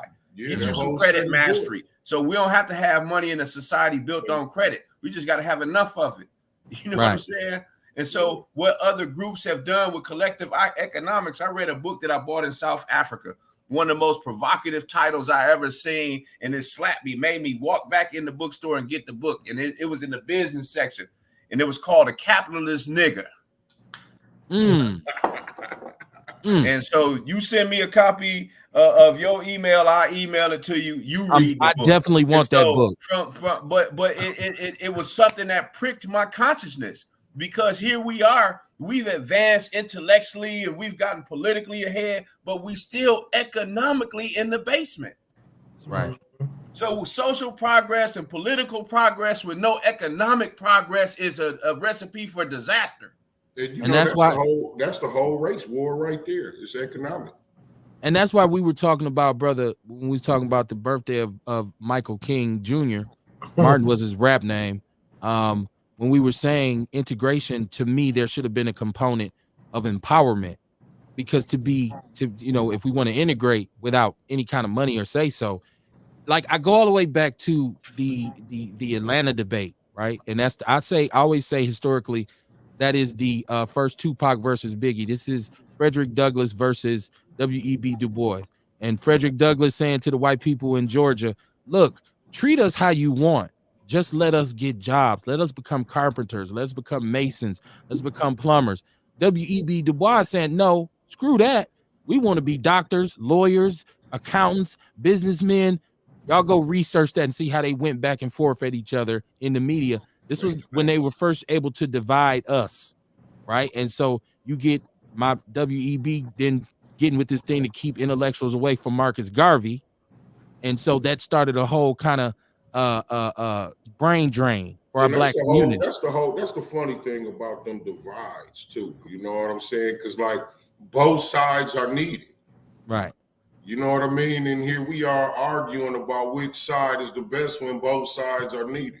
It's called the Atlanta Compromise. That we needed both.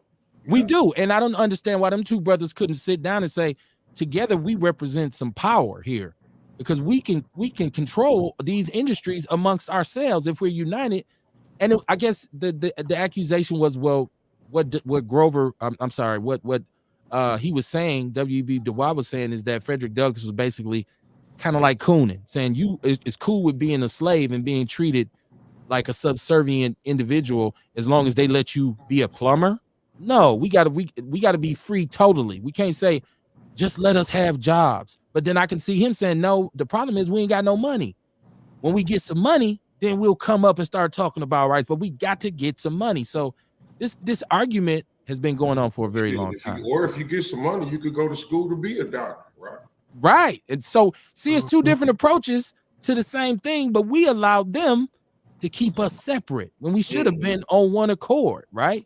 So it's this. That's why I love talking to brothers who are economists, like my brother here. And by the way, I do want that book, because I'm definitely gonna give you my email, because I even like the title, A Capitalist Nigga. That's like up my alley. I love the reverend shit. Like I'm on to that. John Fletcher's agreeing with me about the Milwaukeeism. He said, facts. I've been around the world, family. Ace Cooley says, it is, Kev, being from Milwaukee and moving to the West Coast, I've realized that Milwaukee has a hell of a work ethic. If employment is available, these other mofos are lazy. Listen, and especially if you come up with them old Southern parents like mine did that came out that cotton field. My mother would have done anything to not have to go back to Mississippi. she endorsed that, like, you know, it's oatmeal beat no meal, right? Like, so she was like, I'm not going. My mother forbid me to even bury her in Mississippi. She told me, if you bury me in Mississippi, I'm gonna haunt you for the rest of your life. Don't you dare take me back down there. So it is a work ethic that's ingrained in us. Like, man, you know, when you done playing, trying to play the streets and throwing rocks at the penitentiary, you got to go get it. And you got to work, right? Like, so, because that's all we seen our fathers do. Let me see. You know what? I want to just share this, is that, you know, this is a time that I'm challenging us to be aspirational, to dream big. We got a global scene that's lens that's gonna shine itself into our community in 7 months. What kind of show do we want to put on? What kind of host do we want to be when the world is watching? Yeah, we're gonna have a clown on the stage, but shit, everything else is an opportunity for us to display that this is a place to do business, to get things done. Yes. You know, so what we don't have to ask their permission because they hosted an event. We could throw our own party and invite people to it and say, hey man, we trying to do some business with you people from the UAE, from Dubai, hey, we hosting something right over here at King Park. Right. You know, and we putting a flag up saying, hey, we trying to do some business and not your average. We not trying to open up no barbershops. Ooh. We got barbershop. You know what I'm saying? We want some of this advanced manufacturing and some of that sophisticated stuff that y'all got over there, and we gonna figure it out. Shout out to Mama Jenkins, because Mama Jenkins said to us last year, we need to get a booth and put it right downtown for Outlaw Radio. Right on the corner. Get us some bottled water and put Outlaw Radio logo on it and set up down there and go live during this convention. And sell that's a good idea. Huh? And sell them bottled waters. Yeah, with our logo on it. Yeah. She said that's what we need to do. So you, once again, you on point. Let me catch the chat room because it's popping. Vince Tony says AI is working smarter, not harder. At some point, people of our culture will be planning our exodus to culturally friendly countries. Thank you, brother Vince. That's an alley-oop right there. I can slap the glass on that one. Give Vince one of these.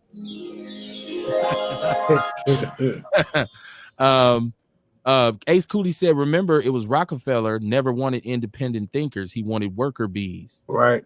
Okay. Listen, I've talked about people I don't think my people, I don't want to say it like that. I want to make sure, because that's why I say my people. A lot of us didn't take into account what actually happened to this country during the Great Depression. This country was bought. Right. It was bought from the government. There's families, the Carnegies, right, the Rockefellers. These individuals purchased this country. It was on the rocks. They wasn't broke. Ford and all these dudes. The country was out of money, right? Banks were closing, okay? These dudes stepped in. There's no telling what was given up for them to be able just to get them to save this country. Imagine the concessions that they made. Now, a shot in the arm too for my HBCU people who love to go around and buck their chests out to a person like me who went to a historically white college or university. I went to a HBCU, and I always say, go back and see who the benefactors were at that college you went to, because a lot of those people who established those schools were power barons who didn't give a damn about black people. Right. And those schools, it's no coincidence that to this day they're underfunded and mismanaged. That's my rant. Go ahead, Michael. I'm sorry. Shout out to my HBCU people. Go buy a hoodie with your school on. No, that was bad. What did they give up? They gave up the soul of America when they gave it to them families. Yes, they did. And it ain't been the same since. Yeah. So, and that's why the power is so even in Milwaukee, I tell people, Milwaukee is a city that's based on old money. When you see them old breweries and all those, the Pfister and Vogels and all these their families are still here. Their descendants are still here. If you look at money in Milwaukee, their hands are still in the pot. Yeah, you don't got the brewery no more, but you made enough money then so that your great grandkids, like Kamar said, you get enough money, you can get doctors and lawyers and accountants out your family. So you got generations of wealth That's that old money, right? And we don't have old money. That's what the dude on the Migos said. We never had no old money. So I want to take a stab at Vince's comment right quick, and I know this is not directly related to the comptroller position specifically, but I just wanted to share again another data point. So last year, Wisconsin exported about $23 billion of goods to other countries, largely Canada, China, Mexico. And again, I shared earlier in the conversation, I've had 7 trips to the continent of Africa. I've been in Nigeria, Senegal, Kenya, Botswana, South Africa multiple times. And I've gone on trade delegations with the state of Wisconsin and other with a large delegation of institutional investors, pension funds from New York, California, Texas, across the country, all minorities, all Black people, predominantly. And I just share that because Vince pointed about this linkage to the diaspora, right? If we start getting a plug to something else, the interest is going to rise. And I'm just using that as an example. 23 billion. If we increase exports by 1% a year for the next 10 years, that would be $2 billion of new business generated from Wisconsin. And we can concentrate in 3 sectors that are pretty predominant in Wisconsin: agriculture, energy, power and control, and water. And so if we exported 1% more to countries that we don't even do business with, and just happen to be countries that people look like us, how we arguing about new money? Okay. I'm talking about new money. Right. Y'all ain't got nobody over there, ain't got no relationships there. And guess what? That horse ain't gonna ride if Django ain't on it. There you go. So if you try to get me out the way, this horse ain't gonna run. You know what I'm saying? Because as soon as you turn people on, they trying to figure out how to edge you out of it and take it over. You know what I'm saying? But the reality is this won't work without us in it. You know what I'm saying? And it's a win-win situation that we can produce. Kamar, what was the sister's? I know you can't remember, but I want to know if you remember. We had a sister on from Florida one time. She was based in Florida, but she represented a national Black Chamber of Commerce. And her whole aim was to connect African businesses with American opportunities. I don't know if it was a couple years ago. I remember that. I don't remember her name, though. Yeah, I don't remember her name either, but that was her. What she was saying, the same thing that the brother's saying here, is that she wanted to make inroads because she talked about how many business owners. She talked about Nigeria, and she talked about Black millionaires. And she was saying those people would love to do business with America, but the rest of the global economy kind of shuts them out. They want to keep them, they want to keep they thumb on Africa, right? Because we know Africa's sitting on everything, right? And so she said, what my goal is to open up opportunities in America, because a lot of them would invest. A lot of them would give opportunities for people to gain wealth. So, but my only concern is our relationship with Native Africans is very icy, right? Like they come over here, they don't tend to want to rock with us. They got to take the pledge. Yeah, they got to take the pledge. They rock with the white man over us a lot of times. They got to take the pledge. Yeah. So they got to sip that Kool-Aid, and then when you try to talk to them, sent back. They told that if they kick it with us and we get them into trouble, they getting deported. Hey, that's right. They take that pledge. So they like my mama. If you send me back to Botswana, I will haunt you for the rest of your life. Do not bury me there. I'm from Chicago. That's a horrible African accent, but I tend to do stuff like that. Byron said, I, and the chat audience sector can see the truth, yet we won't unite. No one wants to be better or beneath one another. And all you niggers are broke. He's Black, by the way. Vince said, Mr. Harper, the fact that you know Chris Johnson, already know that you the man for the job. Rest in peace to Chris, man. Chris, as soon as I heard him say that was my guy, I already said I'm voting for this dude for sure. And I'm bringing him back before we vote again. You just became an honorary outlaw just on that, because Chris was my guy. Yeah, Chris was my guy, man. I rock. And like I said, I learned a lot of stuff that people didn't know. Kamar and myself would have stuff that people wasn't expecting us to have.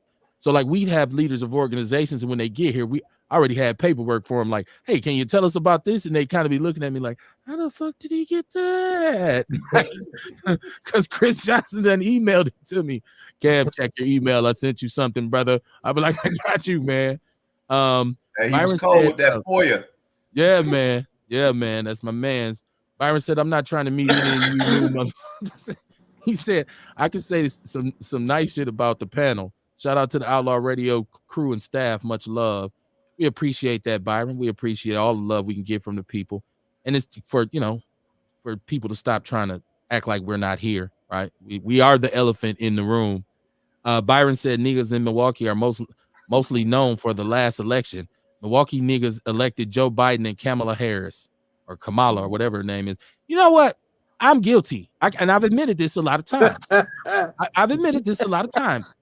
I voted Biden. We just right? had to get him out of there, man. I had listen. I know a lot of black people who consider themselves super smart want to support Trump. I saw the racial rhetoric and the bad behavior and the emergence of the Beckys go through the roof when Trump. I watched Trump make white people climb the walls of the U.S. Capitol like cockroaches, right? And I hope you don't think that if they were able to take that government over like they were trying to do, that we would have been in their favor. This man right now, he historically, he was charged millions of dollars for not allowing people of color to live in his properties. So when black people, I like Trump myself, I just kind of side eye. I'm like, so I voted for Biden, right? Because I was willing to, I just wanted Trump gone. I was tired of hearing his voice. I was tired of seeing him. I was just tired of it. So, yeah, it's my fault, B. It's my fault because I did vote for him and Kamala. And I knew Kamala wasn't with us too. I knew she was a bad wench, a tethered Negro. None of them with us. Say that again, brother. There wasn't none of them with us. You know what I mean? You just didn't want Trump in. I just didn't want him in. I was in my feelings, as the young people say. I was in my chest, man. I was motivated to go vote. A said, morally, or my integrity wouldn't let me even vote, man. And a lot of us did that too. You know what I mean? We did that too. A lot of us did. And I can't. When I see Trump now, my skin it cringes. I'm like, dude, this dude is evil. Look at this dude, man. This dude is pure evil. Even the person that I respect the most, Minister Farrakhan, who to me is the most prominent black leader in America right now. I don't know why they keep trying to, you know, I mean, y'all can't do nothing with him. But I heard him talk about how Trump broke all of the rules that politicians usually play by in terms of labeling fake news, talking about the mainstream media and they bullshit, which I agree with him on, but I still had to shake my head and say, I'm sorry, Minister. I can't rock with him. I can't do the Trump, man. White people are polarized. I stay next door to a white dude, and I don't know if he goes by whether the Bucks won or lost or whether, you know, some black kid did something on the news, but every now and then up goes his Trump flag, right? Make America great again. And my wife and I always wonder, like, is he trying to tell us something? Me and him cool. We've never had any issues, right? Even when I was with the Panthers and I told him, because he seen me one time, it's like, man, yeah, I'm with the Panthers. That's why I had on the uniform. So he knows, right? So I be wondering, like, is he trying to say something? So I keep some in my nightstand for him. I keep some in my nightstand. I keep a couple different surprises in my nightstand for him, and a couple in my closet. He said, Ace says, Brother Mike is right, but in Africa, you still have people in power that only care about their families and staying in power. As a matter of fact, the president of Zambia just got caught smuggling gold to China. Oh my God. So the bullshit never stops. Since the beginning of time. You got niggas who sold niggas into slavery too. Since the beginning of time. You always gonna have some brothers on that side like that. Yay. Well, now they always gonna be there. Where was the latest African country? I can't remember the name. I'm having a brain fart.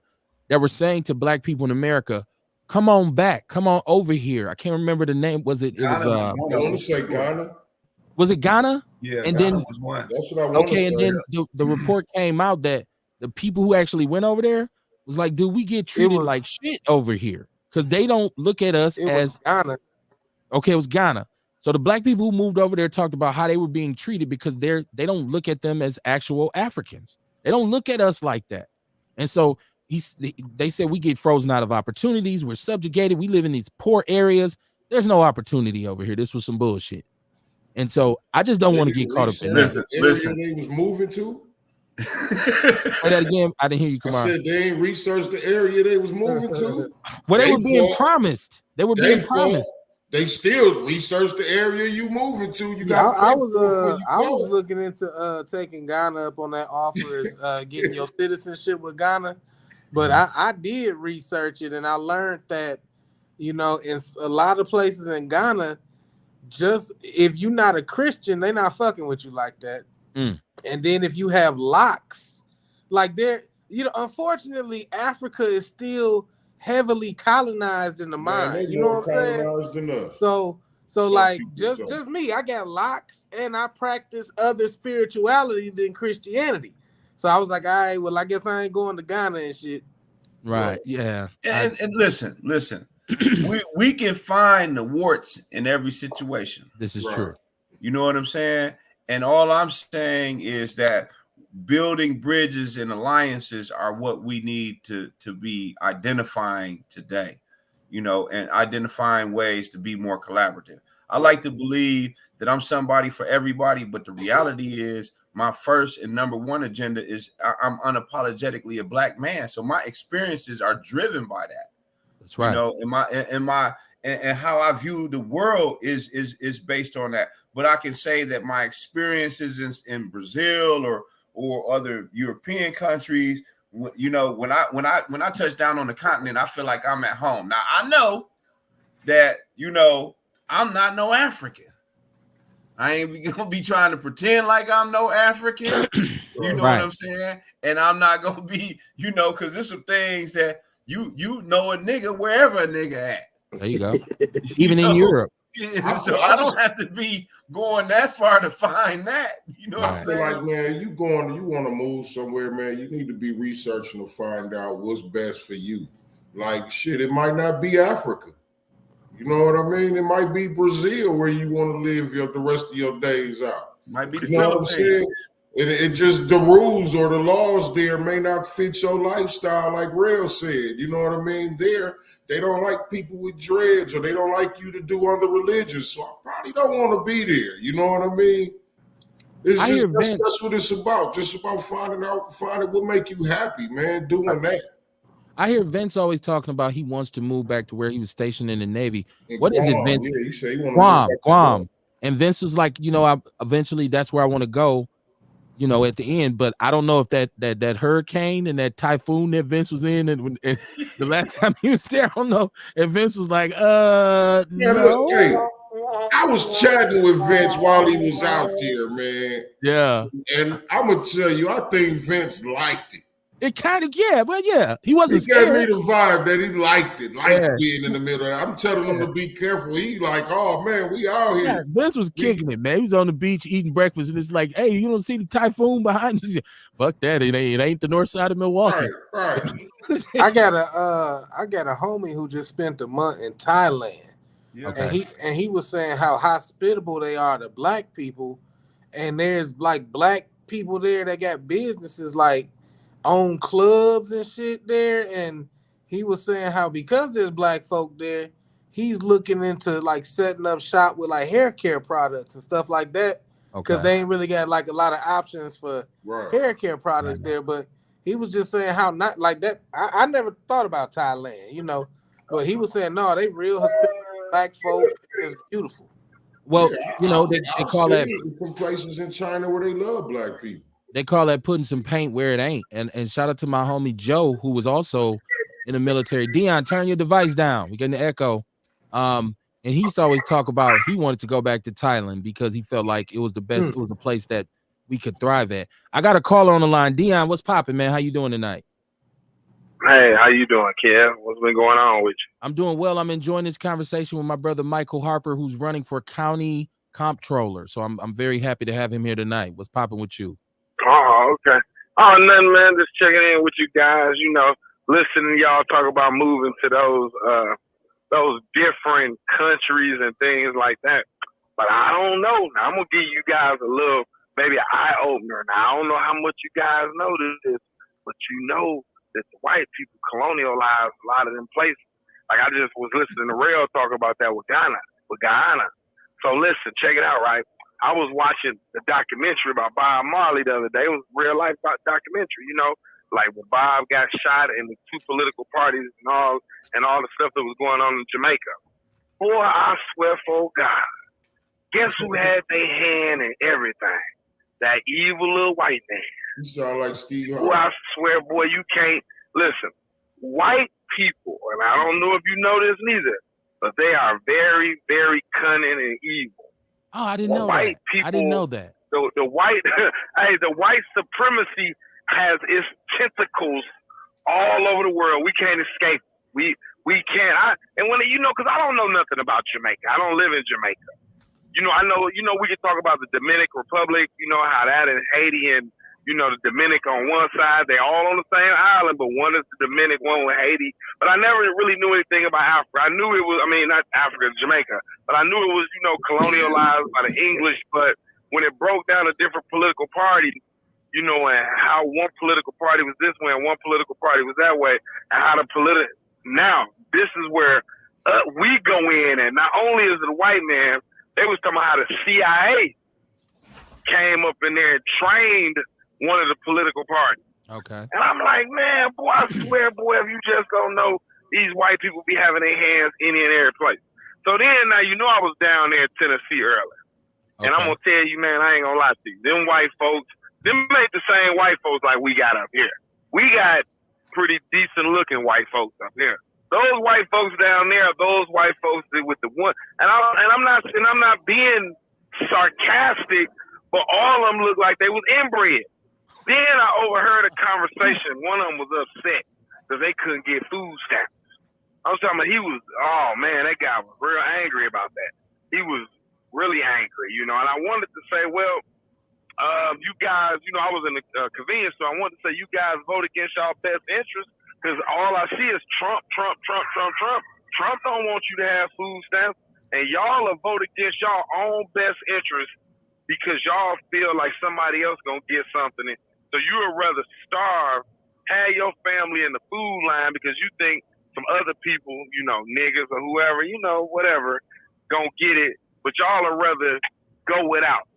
So yeah, man, you know, so that white supremacy thing, you know, you think moving to one of them other countries, boy, you fuck around and you move over there and they got them gulags or whatever you call over there, and you go over there fucking around and get locked up, and they want to chop off your part of your body that you ain't got nothing to do with nothing and things like that. But you know, it's just crazy though. So I and then you know what? And I had a cabin.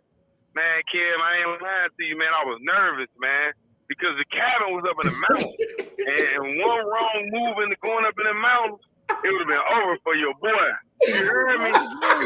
Dion, fire your trip advisor. Fire your trip advisor, because I no, I'm the one that did it. Well, fire yourself. Stick yourself.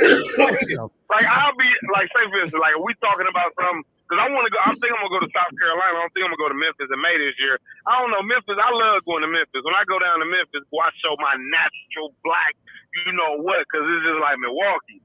But I want to go down to South Carolina because in South Carolina, they got the little, I forgot what they call them, African people, but they got an actual, a Nietzsche.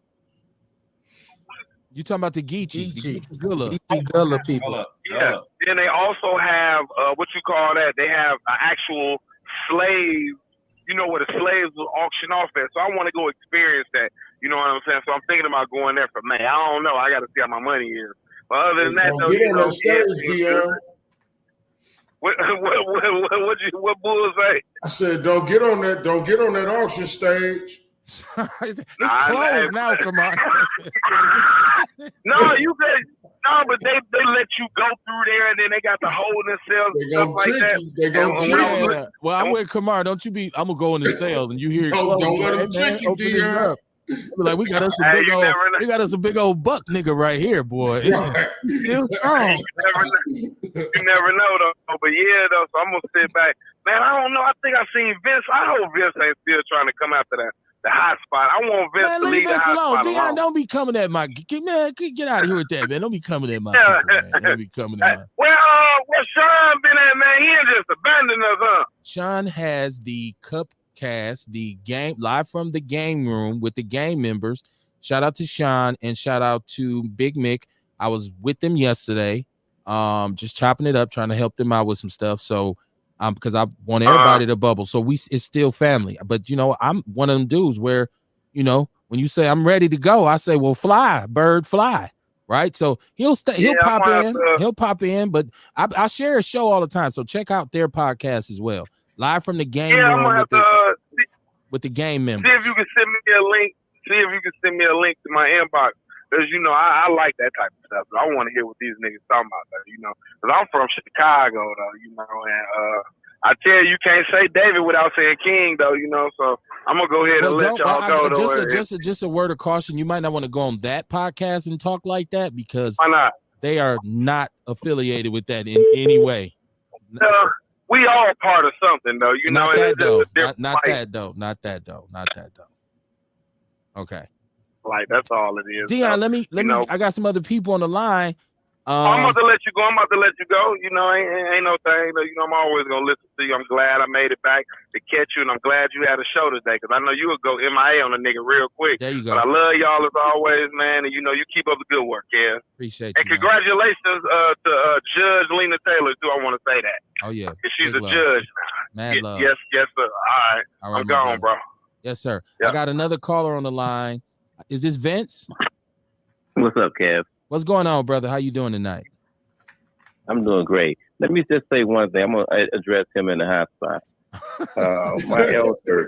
My elder, who was 97 years old, passed away last year.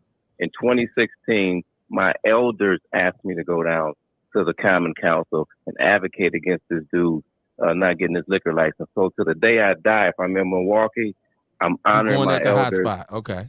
I'm not going after the hot spot. I'm going after the liquor license, and that's it. Okay. But I'll say to my brother that's on there, Mr. Harper, I think, the fact of the matter, if we had more people in this city that spoke out like you do and had the truth and know the numbers, that the whole city would turn around. And I did think about moving to Guam, but since I was there, I talked to some friends that my brother lives, he and his wife live in Okinawa, Japan. We talked about other countries that are friendly to us. So there's different places, the Philippines, Portugal, there's other places I might go. I still love Milwaukee. And I would say if we had people like Mr. Harper in office, the mayor or whatever, this whole city would turn around. This would be the place. I mean, I love Milwaukee. I love where I live. I love my neighborhood. I love the people, our culture that live around me. There's nothing that I don't love about this city other than what we have in office and what's happening in our community, which our school system. I mean, we got 12 years old. High school kids in the 12th grade from my alma mater, North Division, can't read. If we don't start turning some of this stuff around, go to Walmart. People can't tell you where stuff is, but there's 21 of us standing around doing nothing. In a couple of minutes, IA is going to be sitting there telling you where to go get stuff, and they don't realize that they're working themselves out of a job. So with people like him in office to be able to look at the numbers and give us some data and tell us where we need to go to get money out of the country to bring in new business, we're not going to go anywhere, and I'll leave it at that. My brother, I appreciate your call, Vince. Thank you. We got to get you back on. I have another caller. Caller you up. What's on your mind? Hey, Kev, it's Serena. What's going on, Serena? How you doing tonight? Oh, just sitting here listening to the show. Very good show tonight. And I was just calling in to just say that we need to get out and vote on April 2nd. There we go. There are some events coming up for Michael Harper that he probably will get back to you on. That's coming up. One of them is on February 10th, right, Mike? Yep. Okay. February 10th. February. He has another event coming up, and another event is coming up too, a meet and greet, the second Thursday in February as well. And probably in between some radio shows and things of that nature. But I'm just telling everybody, encouraging everybody to get out and vote. Because one thing about here during the primaries, a lot of people don't go out and vote. They just don't. They only vote when it's for the president. So we need to get out and vote. That's right. That's right. You're absolutely right. Why this happening? Why that's happening? And because y'all don't vote. Right. Now, all you got to do is share any events that he has coming up with me, and I'll push them into People's News Network and push them on our Outlaw Radio page, which a lot of y'all are going and liking and finding, which I appreciate. But anything this brother's involved in, just let me know. We gonna shoot the AA to him. Thank you, good brother. All right, and then he probably got some signs too. He probably gets to you too. Yeah, bring them on. Signs. I put one right. one in front of my house to counter the "Make America Great Again" flag next door. See if he get pissed about that, right? Yeah, I want to do that. Shout out to you for making the connection. All right, that's all. Yeah, peace and love. Okay, let me catch the chat room, and then I think I got my brother Tierman on again. Tierman, you with us? I am, sir. Okay. Let me catch my chat room, and then I'm gonna let you do your thing, Tierman. Byron says Milwaukee includes southeastern Wisconsin. We have to pay for American Family Field. Yeah, they kind of brought that on us after the tax, and guess what? Right, like so. Yeah, they surprised us with that. Vince said I was purchasing manager at Steel Tech Manufacturing. They failed because their salesmen were not searching for new business worldwide. Byron Terry says 23,000. He says prominent leader, don't put color on it. Well, for me, I like to own Minister Farrakhan, not own him like a man, but I'm saying as a leader, I like to say black leader. I like to say what it took, because to me, there's a difference between a black leader and a regular leader. To me, I'm not always correct, but I believe I'm more inclined to listen to a black leader, right? It'd be like if my mama broke up with my daddy and brought a white stepdaddy in. I'm not fucking with him. You're not my daddy, so I'm not listening to him. She said Judge Lena Taylor. Yeah, shout out to Lena. We started the show by giving that sister her flowers. You can say a lot of things about her, but you can't say she ain't been there in this community up front with us. Lena's in the trenches. I used to call her Hurricane Lena because everywhere I drove where it was something going on, Lena be like, hey, I'm like, damn, how you beat me here? Right? You were still talking when I left. So it's like, shout out to her. I love to see black people get their flowers. He said, who cares what they think? I know they consider them as, he's talking about the leader. He says, I saved 2 lives this month. Man, how many lives did I save? I don't save lives. I assist in creating quality of life for people a lot. So what I do every day is just help people. So if you come to me and say you hungry, I tell you where you can get some food. If you say your light's about to get cut off, I show you where you can get some assistance. I don't know if that saves their lives, but it damn sure helps them get through to the next day or next week when I got a single mother of 8 saying my food share is up and we have no food at home and I don't get paid till next Friday. And I say, well, go to the Dawah Center. You're a Muslim. Go to the Dawah Center and they'll feed you. Oh, I didn't know this existed. Now you do. So that's what I do. I don't know about saving lives, but I damn sure do my best to improve the quality of life. Vince said I had 2 separate conversations with a couple conservative Caucasian millionaires. In both conversations, we discussed the fact that there are over 360 million people in the country. If half are children out of 180 million adults, there are no challenge to 80-year-old European Caucasian Caucasoids. That was a lot to unpack in the words of Austin Doerr. I love when my audience get deep on me, man. I love it. Especially when they put words in the chat room that I can't pronounce. Right? That's how I know. He said, I absolutely love the typhoon, the awe of Mother Nature, the epiphany. If she wanted to, Mother Nature would have taken the hotel out to the sea. I told you, Kamar, you was right. Vince was he was really like out on the beach. Like I told you, I got the vibe that he liked it here. Man. He's like, man, I'd rather deal with this than some shooting. And I'm worried too, and I'm worried. Right. I think he sent me videos of it and everything, man. Like he's having he was on Facebook live, man. He was in a mansion in a hurricane. Let me finish this so I can get my brother Tierman, get him some time. Byron says crashing out is the goal they have for you. What's the alternative? We try to present that. I think the alternative, first of all, is to think. That's why we don't tell you what to think. We just tell you to think. We'll give you the information. You can come up with your own determinations of it. And Ace says the French basically colonized the shit out of Africa. They rigged the system to where Africa has all the resources in the world, but they were not allowed to manufacture. So basically, if they were selling marble floors, the French had first dibs. And if they didn't want it, they had to get permission from the French to sell it to another country. So up to you, Byron. So that brother makes a good point. 14 countries are still under post-colonial French regime, you know, and when we think about the African Continental Free Trade Agreement, you know, one of the things that we need to be thinking about being a part of somebody else's problem is how to redistribute those $400 billion that leave the continent going to France. If they didn't have that, France would be destitute. If they wasn't still robbing those 14 countries annually of their treasury and resources, France would be a laughingstock and broke in Europe.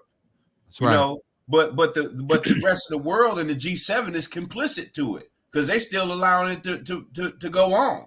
There you go. You know, and so as we thinking about being free-minded people and liberated people, we can't think about our liberation without the liberation of our brothers and sisters. Okay. You know, some of these things go back to the X's and O's and blocking and tackling. Listen, I got a diet over here. You know what I'm saying? And I have to share some of this with you in person at some point. But these are titles of this message to the people. We heard that one before, right? Yep. Minds Calm. Yep. Heard that one? Capitalist Nigger. Southern Manifesto. I heard that one now. Okay. The Half Has Never Been Told. The Color of Welfare. The Devil You Know. What we putting in our diet? What we feeding ourselves right now?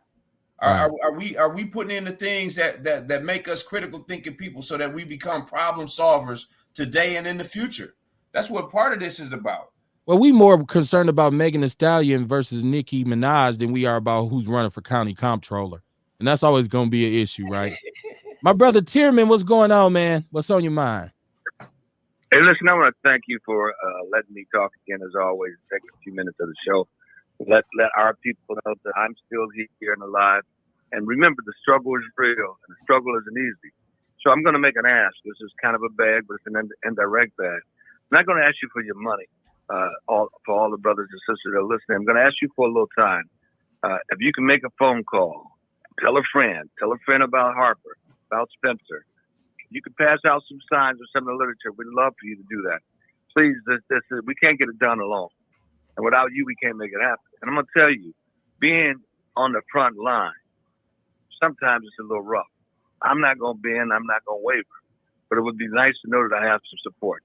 So if you can, please volunteer. Come out to our functions. Volunteer what you can. A little time, make a phone call. That's all I ask. One call at a time. Love you. Thank you, my brother. Hey, you know, we got to get you on. You know, you're welcome anytime you got time. We want to bring you on because I want people to hear from you too. Because like I said, if they're gonna bombard us with some attempted sabotage, then I want to be able to have a counter. So when people say, but I thought they had said, no, we're gonna talk to him directly. We got to get over letting them tell us what. We got to tell them what. That's why I love our black media. So we got to get you on. Let's try to do that this week because they're going to be coming real soon. They're going to come and keep coming. But let's get in front of the wave. Like I said, much love, much appreciation. I will do that. We'll talk. We can get you on Wednesday. We'll talk. Let's set it up. And I'll say this, you know, also, you know, we want to be able to play a little offense here. We always playing defense. Right. You know, and we have some capable offensive games that we need to put on the court and in the field. Mm-hmm. You know, and that requires, you know, like Attorney Spencer is saying, you know, the support and the confidence of the people. We fighting for you. Mm-hmm. You know, but we can't be out here alone, right. You know, because we know we a target. Whether we fighting or not, we know we a target. You know what I'm saying? Right. But if we got some good snipers who ready to take out, you know, they best people or their worst people, it don't matter. You know what I'm saying? You coming for our people. So we got to protect them. I need yard signs from both of y'all. Because I want to populate my yard. Because like I say, I living next to Make America Great Again. We have a nickname for him in my house. We call him America. My wife said America put his flag up again because he be so excited on the 4th of July with his flags and shit. And we just be laughing at him. It's like, you know, maybe you should have invested in some teeth. It is what it is. I'm just saying. You're looking like you from backwoods Tennessee right now, talking about make America great again. Make your mouth great again. No, I didn't mean to get personal. I'm sorry. But Vince is saying, both of you men, give me your yard signs. Brother Michael, you are absolutely on point about the food and our diet. This brother has been on point about a lot of stuff tonight, and that's why he's going to be back. And that's why as many times as Brother Tierman wants to come on, he can come on. My platform is your platform. I like I said, I'm about us. This show is about foundational Black American business, right? And we don't allow them to tell us what we talk about, who we talk to, or who we endorse, right? That's the power of this. Somebody said, Kev, you're gonna get canceled. I said, no, I ain't, because I own my microphone. So ownership is key. I own my microphone, so you can't tell me what to say on it. So that's why we do what we do, man. Like I said, we're gonna have my brother Tierman on Wednesday. My brother Michael, you'll be back. Shoot me, inbox me, whatever you have, whatever materials you have. Because I'll be having time to just go on Facebook and just boom, just put stuff out. And there are a lot of people who rock with Outlaw Radio, whether they want to admit it or not. Shout out to all the sneak listeners. We see you listening. And we appreciate that support too, brother Kevin, because we know that people behave differently as it relates to the vote. As Sharina said, this is a primary, this is an off presidential, even though it's leading up to that. These are positions that ordinarily people just pass over. Just, I don't know nothing about that, and we want every support place that we can find, because again, this is the precursor to what's coming in July and what's going to be on the ballot in November. And we need to be showing strong as a Black community, alive, caucusing among ourselves, sharing the ideas that we want represented at the table, and setting up that stand to sell water, and let them know we equal opportunity. You know what? I've been saying, I thought Mama Jenkins was on fire with that. I'm with that. If we want to look, we can go in collectively and get us a booth right smack dab in the middle of the RNC, and let's do it. I'm like Kamar said, we ain't trying, let's do it. Because it's just as easy as getting a permit and then getting some promotional materials, and then of course getting the water and labeling them. That's not even a whole lot of money, right? So we could do it, and we can have all of y'all, all the real Black leaders right there to look these people right in their face and say, what are those guys over there doing? They're giving out water. Hey, it's hot. What? We not mature and sophisticated enough to have a conversation with idiots and people of different opinions. There we go. We can show them better than we can tell them. Yeah, I mean, like shit, Yes. What are y'all talking about? Y'all just yelling. We know what to deal with people that yell. We grew up with people yelling. Right. We put some straight up barkers on your bumper. You want to know what to do. Right. Come on, man. We could do it. A says, damn, Kev, I like Mike's philosophy. I'll tell my people to look out. He said, let him know that I requested him on both my pages. Please accept. Going down. It's going down. Mama Jenkins said, I'm ready. Let's go. I got some of the money. Shout out to Mama Jenkins. It was her idea, man. So yeah, man. We want to, like he said in Willie Dynamite, we want to collectivize. I got to go see Willie Dynamite. It's one of my favorite movies. Listen, the time is running out. So like we said, we don't like to beat a dead horse, so people can get back to what they were doing. But I want to say this. One of the biggest news stories that came out this weekend was Vince McMahon, who is the owner of the World Wrestling Federation, now known as the World Wrestling Entertainment, a person who revolutionized the wrestling business. I grew up in the 80s, so I watched pro wrestling, right? I was one of them kids who watched pro wrestling, not just the WWF, but all of them, right? Because, we loved wrestling. And so this dude has amassed $1 billion fortune, right? They come out over this weekend with the lady who's suing him, saying he trafficked her, he assaulted her, he abused her physically and mentally, he manipulated her.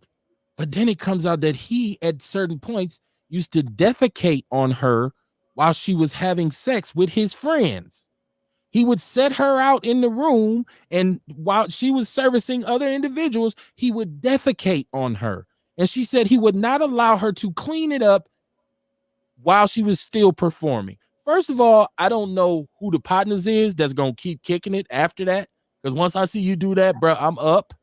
Number two, I don't know how she didn't just say, you know what, you're gonna have to kill me today. You just literally shitted on me. I'm not even horny no more. I don't know. So I said all that to say that it goes to reinforce something that I say on this show all the time.